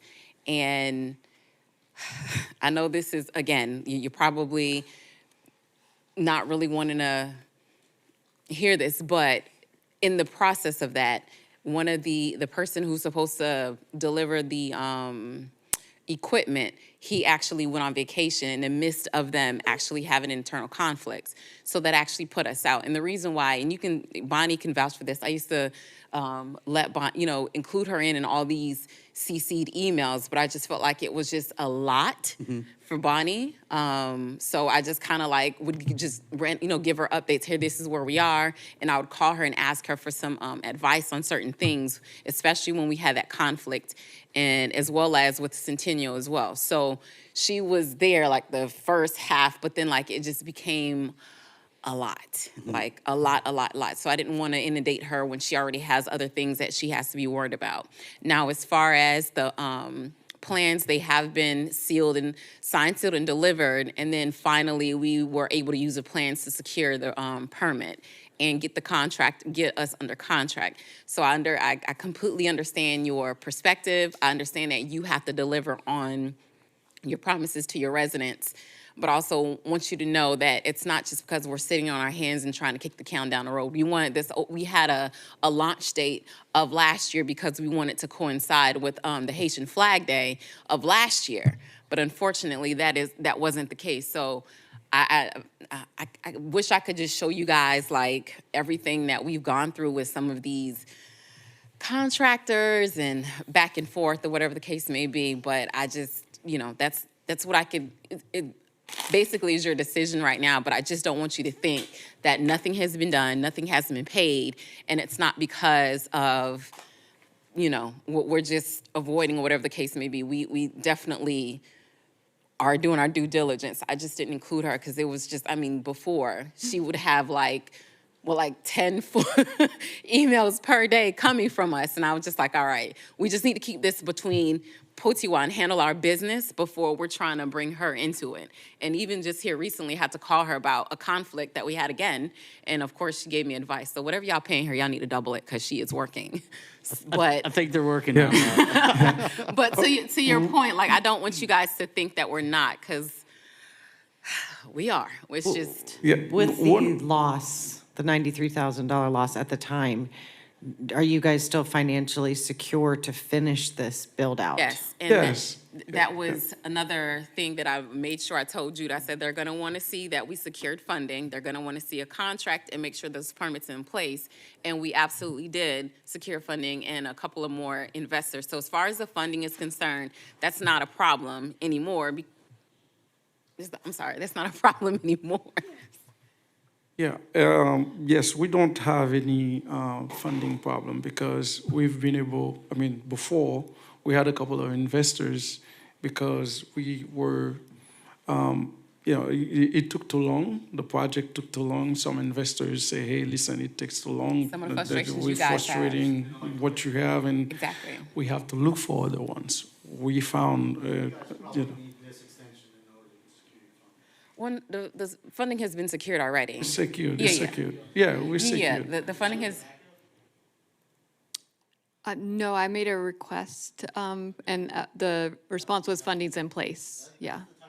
Yeah. Thing would be helpful, I'm not saying that I don't trust you, I'm not taking your word for it. I'm just saying that information is hey, we've secured funding, or even if there's a contingency that hey, the bank, we do this all the time on larger scales, where the bank will they'll write contingency funding. So would you like something in writing for us to send to Bonnie as far as the funding is Also to concerned? show your finances, to show your proof of funds secured with investors. Understood. Yes, okay, yeah. That's We not a could- problem. We could provide that, yes. Yes, sir. Thank you. I got my hand around all of this. Let me go ahead and explain where we are. First of all, you already got some extensions. I'm sorry you got duped, with your project and all that stuff. And you said that you out for permits now? That's with the city? They've been approved. They've been approved? Yes, sir. Permits been approved, finance has been approved, and you're asking for an extension. What's the extension that they're asking for? That's to be determined if moving forward. I'm They were just- given the 60-day to report back, and then we take it from there. So it's what the board. Okay, thank you. I'm in favor of giving this extension to 60 days. And if you all cannot report back in 60 days with something positive for this board, then we just shake hands and say, have a nice day. That's the way it's going to go. Understood. Thank you, sir. Motion to approve a 60-day extension. I would go, I'd say 30 days. Is 30 days enough time? Yeah, so I just want to make sure I understand what we're bringing back in 30 days. You want proof of financial viability. You want basically some progress within the actual structure itself, correct? Yeah, and I would Am say project timeline from your contractor, the new one, What, as far as SO completion date, yeah. Understood, Like okay. a full comprehensive project timeline from the contractor. Understood, okay. That should be produced in 30 days. Yeah, that should be. I know he said 30 days. I'm still going to give you all the 60 days so right. that With y'all a have enough 30-day time. update. I appreciate it. Thank you, sir. What if we 60 did with a like 30-day 60 with a update? 30-day update, where like, at least. Apologies, Board, could you staff- second for discussion, please? Second for Second for discussion. discussion. For discussion. At least staff could report at the next meeting, give us an update at 30 days, or, at the next meeting, where you are. Yeah, I'm fine with that. I mean, if I have the Right. documentation from you now, I'd say let's 6 months. It's just hard for me to make a decision without that documentation, Right. which I think is fair. I think those are fair things to ask for, financing if you had an issue in the past from things outside of your control, which is what it sounds like with this contractor, project timeline, obviously everything you need with the city. I don't know if the contractor might want to change something. Who knows? New contractor, they might do things differently. So I just want to make sure we have all that due diligence in front of us. And if it's 60 days, that's fine by me. If it's tonight, that's fine by me too. I just want to have that due diligence. So how about we do 60 days with the issued permits as well as proof of financing? And if they want to, if we want them to come back in 30 days to tell us where they're at in the process, but. Or at least making provide it to staff, yeah. Provide it to staff. We'll let it go like that, like you said. I'll second that. Okay. Well, there's already a motion on the table. I got the 60 days, okay? So I'll amend the include- current motion to add in the 60-day timeline to consider, to have the secured financing along with the project timeline from the new contractor, and then the city permits, issued permits. Is there anything else? If I may, Board? And an update in 30 days. Yes, That's if my I amended may, motion. they need Before- to submit for permit revisions because they changed their floor plan. So not the current permits, because I have access to Correct. those. It needs to be the permit revisions. Yep. I just want to clarify. Thank you. Second. Say, Board Member McCray, do you accept that I amendment? accept that, and Bonnie, work along with them so that they don't bounce the ball anymore at the Of court. course. Please. Yes. Yes. Thank And I you. know you'll work with city staff to make sure that it gets pushed through too. So Yes. anything we can do. Yeah, the motion, yeah. I made my motion to include that. Thank you. Okay, would you you're comfortable with your motion? And Board Yes. Member Turkin, do you renew your second? Do I want to hear my second? No, do you renew your second? Yes. Yes. So we have a motion and we have a second. All those in favor say aye. Aye. Aye. All those opposed say nay. Motion passes unanimously, sir. We'll see you in 60 days and hopefully maybe in 30. Thank you. Thank you. Thank you. Appreciate it. sir. Okay. Moving on to new business, item 15A is the consideration of the Commercial Business Relocation Grant Program Guidelines and Application for fiscal year 2025-26. Good evening again, Board. Mercedes Coppin, Business Development Manager. In consideration of the current and upcoming redevelopment projects within the downtown core and throughout the CRA area, staff is proactively working to develop solutions and support mechanisms for businesses that may be required to relocate as a result of the redevelopment activity. The Commercial Business Relocation Grant Program is designed to help mitigate displacement impacts caused by redevelopment activities, to retain valuable local businesses, and to minimize operational disruptions during the relocation process. The primary goal of the program is to provide reimbursable financial assistance to help offset eligible relocation expenses and to support businesses as they reestablish operations within our city.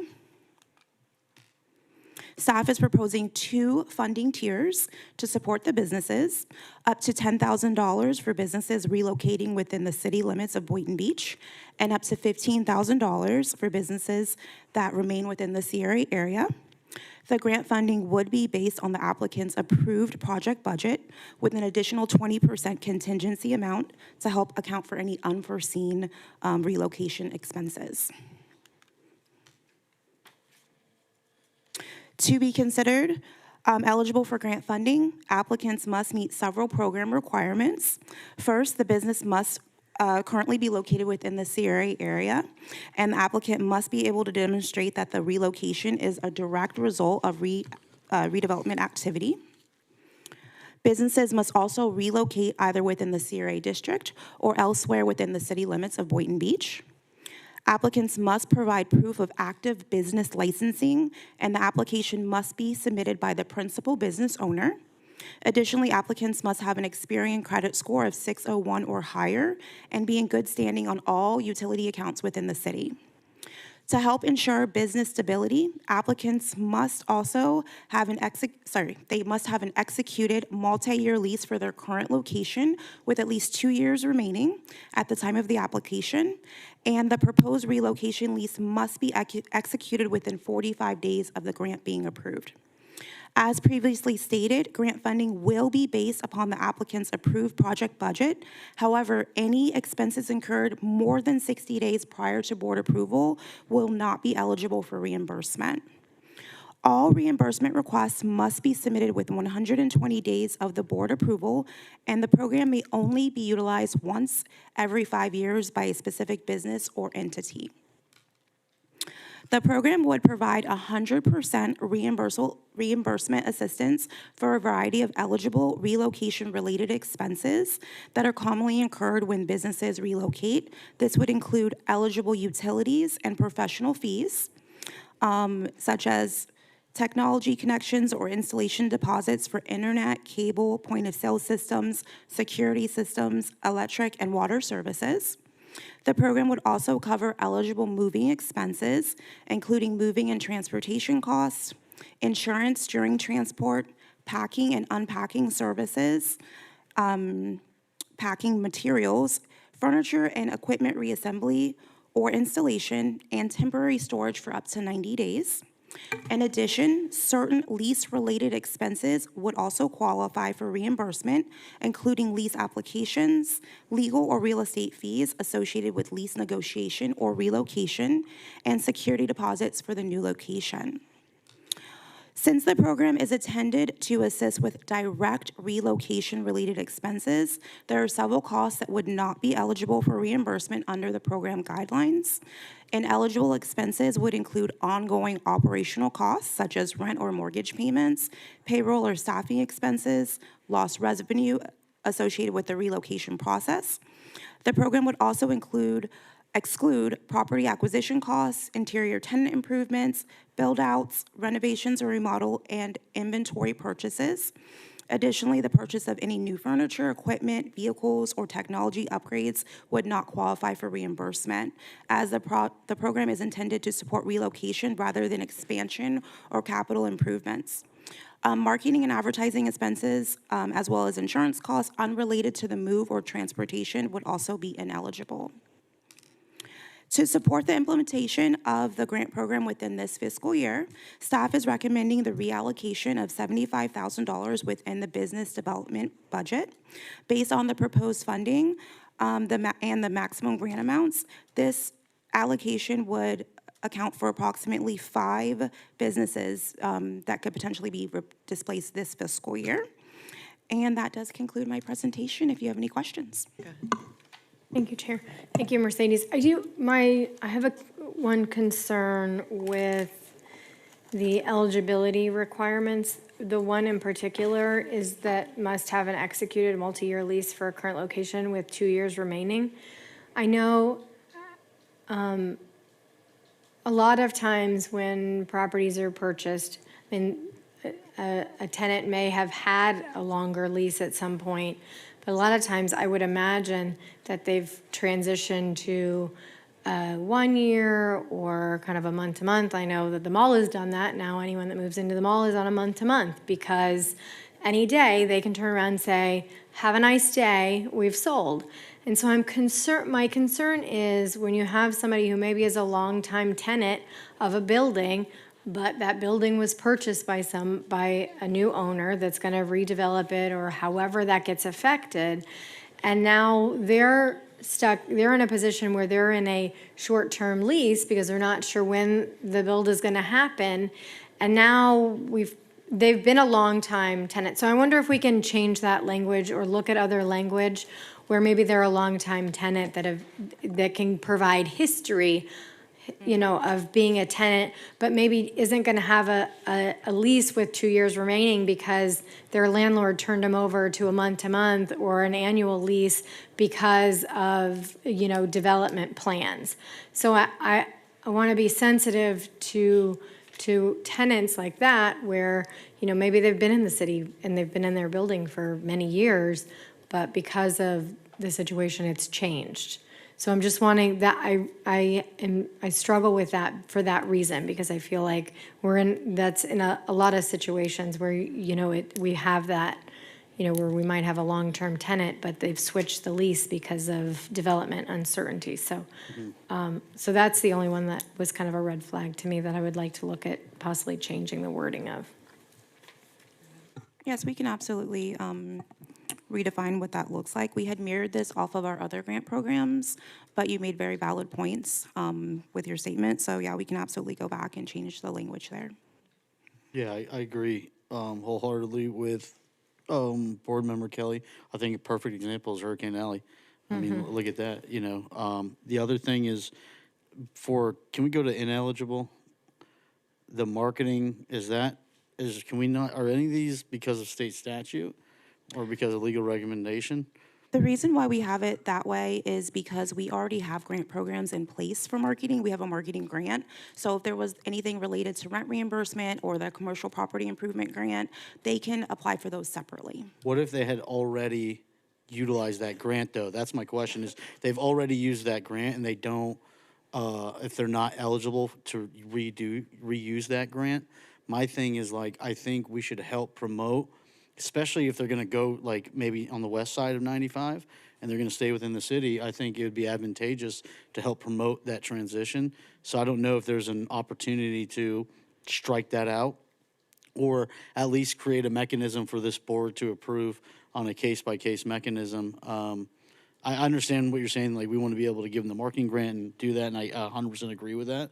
I'm just thinking about those tenants who, have utilized this, they've scaled, they've done everything right, and the program works. Now they're going to expand. I just want to make sure that, if they have everything else, they're good, that they can leverage this for that marketing transition, or to market that they are transitioning elsewhere. So specifically with the marketing grant, we don't have the clause in there that it can only be used within every 5 years. They can apply for that annually. So every fiscal year, they would be able to apply for it. I'm not sure how it would work with businesses that would be located outside of the CRA area, that would be relocating, if they would be qualifying for that grant as well. So that's another reason why we should open this up, because then they could market outside of the city. They could use this. Or would that be a gray area with statute? Because the way I look at it is they were a CRA business. Right, so I would say that is more of a gray area, and I would like the chance to look into it to answer that question, because the statute typically confines those marketing type efforts to within the CRA area. However, the statute does also specifically allow for relocation, and Attorney General opinions allow for relocation outside of the CRA area. So we can certainly add it subject to final legal review if that's what you'd like. Yeah, if everyone else is okay with that. Thank you, Mercedes, as always. You're welcome. Any other questions? No, just a quick comment. I do want to support what Board Member Kelly mentioned earlier. I think that's a very, very valid point. And then for some of these grants, you're saying that the rebuild or the rental are available every fiscal year. Which one's available? The marketing grant is available every fiscal year. There are limitations on the rent as well as the property improvement grant. You're welcome. Okay. Moving on. Catherine, do you want us to approve, do you want us to have a motion, or do you want to treat this as a discussion item to come back for another review once you've made your It's completely within your discretion. If you would like to make a motion to approve it with the updated language to allow the alternate to show history instead of a two-year lease, and then also to include additional marketing expenditures if they're moving outside the CRA area, subject to final legal review, that will allow us to go ahead and finalize it. So moved. Second. We have a motion, we have a second. All those in favor say aye. Aye. All those opposed say nay. Motion passes unanimously. Thank you again. You're Thank you, welcome. Mercedes. So for the next item. Yeah. It's a continuation. Board Chair, I don't know if you need Yes, to intro please. it. No, go ahead. You're good? Okay. Yeah, you're good. All right, so this is for the budget reallocation for the Commercial Business Relocation Grant Program that you just approved. The Business Development Program Fund has monies that have not been utilized due to the cancellation of some of our business promotional activities. The Spring Market, as well as the Heart of Boynton Holiday Light Decor Display. We have identified $75,000 that could be reallocated within the same line item to fund the grant for this fiscal year. Motion to approve the budget reallocation of $75,000. Second. We have a motion and we have a second. All those in favor say aye. Aye. All those opposed say nay. Motion passes unanimously. Thank you again. Thank you. Thank you, Item Mercedes. 15C is the consideration of the purchase of 221 Northeast 9th Avenue. Teresa. Good evening, Board. This is a great opportunity. 221 Northeast 9th Avenue, there you go, is adjacent to property that the CRA already has owned for several years. We had at one point allocated the properties along what would continue Second straight through. So this just adds more for if we decide to go that route or property bank. So anything that we do on MLK will have sufficient amount of, say, parking. If we were to do something on MLK, it would provide parking in the back, whatever the board decides there. So we continue to purchase properties in that corridor because it is one of our last big projects in that area. So we're excited. It was offered at appraised value. They accepted, even though it was listed much higher. So I'm just coming before the board for thoughts. Is there potential to abandon that roadway? It doesn't exist. Oh, yes, it doesn't exist. We were going to continue it through. Oh, okay, that's Yeah. why that's there. Got Because it. Yeah. Public So you guys Works are is gonna put a right. road there. I put that Gonna in so punch you could through. see where it would come Okay. straight, yes, from north to south. MLK, one of the issues is you have on the south side, there's nowhere to turn. So we've batted that around either Northeast 3rd or 2nd. It would be whatever the board desires, or as we get a development that comes along, what it may require. Okay, so this is showing to put in road and punch through. This is 2 streets. Got it.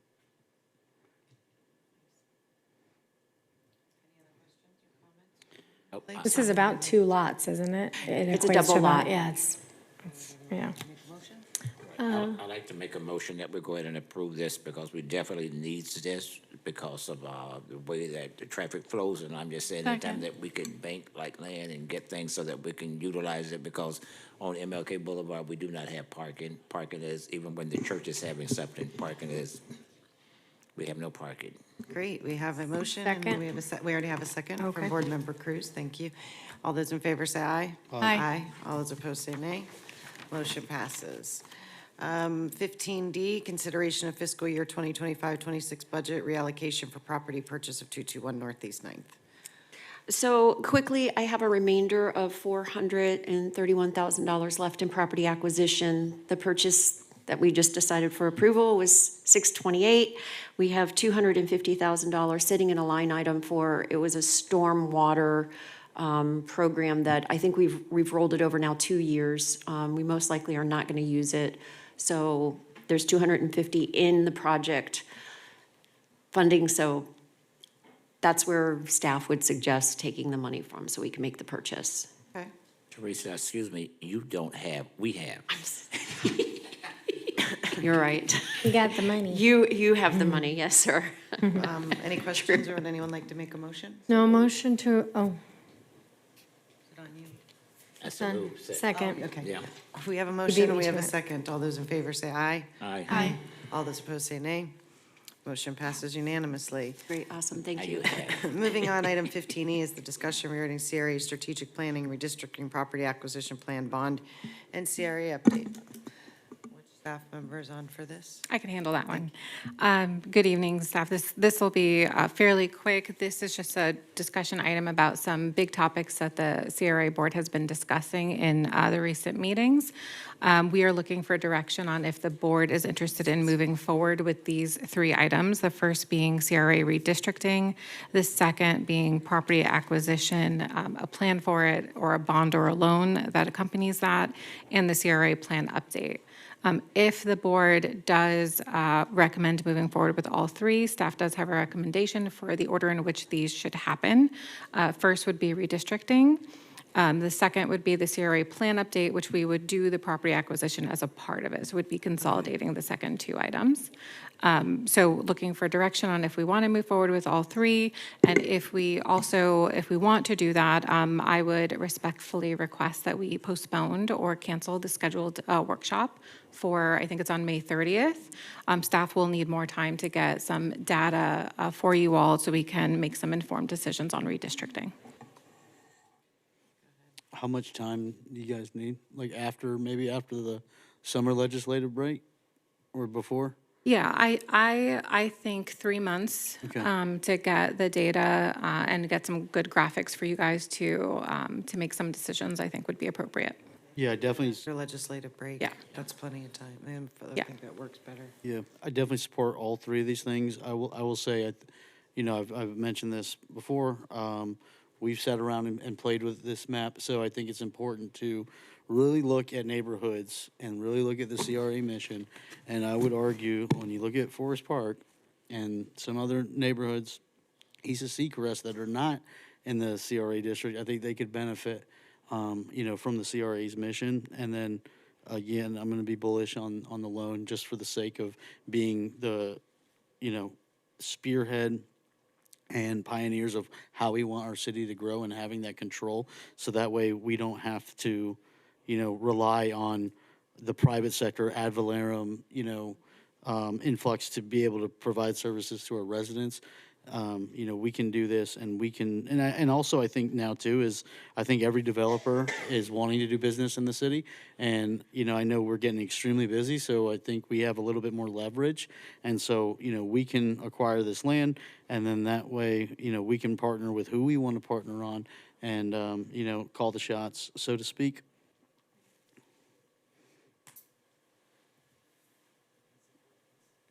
Yeah. Yeah, I support all of these. You got your marching orders.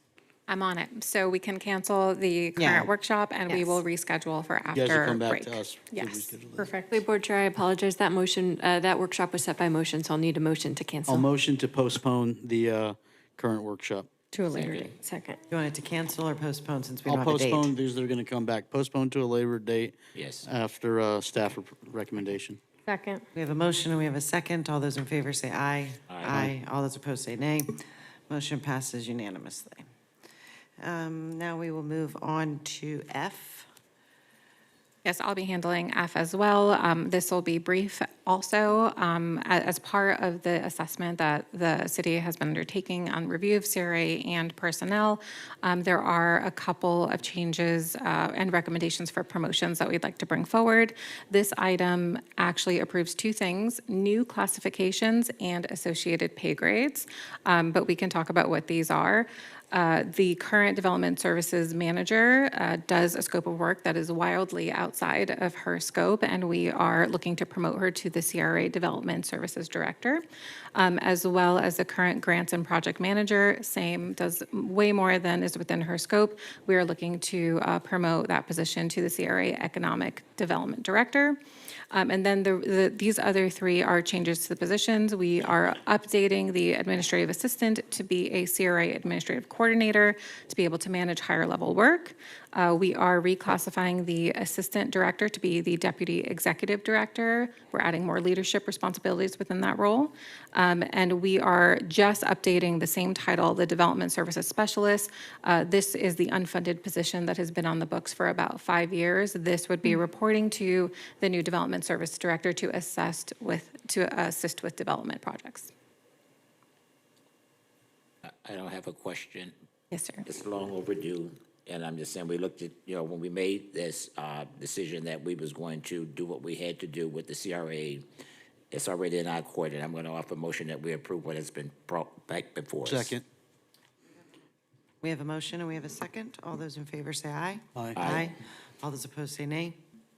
Motion passes unanimously. Before we close, Yes, I was Chair, going to ask that. can I get consensus from my colleagues for us to look into like a workforce housing project to do internally? That way we can really return, Yes. To at least a strong local preference. And maybe the next step is like family members of Boynton residents. I think that's fair. And I know that there's some legal mechanisms, but I at least like staff to look at that and see what we can do. That way we're getting premier product and, we're returning the money back to our residents that they've On a invested in. future agenda item. Yep, I'm with you. Yeah, I'm okay in looking into that. And also consider we can continue to work with the private sector without accepting the county's workforce housing and, provide the land for, in a certain way that it makes it beneficial to. For liability reasons, I think I would like to get some information the day of the meeting about is there a potential liability to the city or anything of that nature to be added to the discussion, as I'm not really familiar with the topic. Thank you. Thank you. If there's nothing else from my colleagues, do I have a motion? Second. We have a motion to adjourn. We have a second. All those in favor say aye. Aye. All those opposed say nay. Motion passes. Thank you all for attending, and anyone that watched online, have a great night. Meeting adjourns at 8.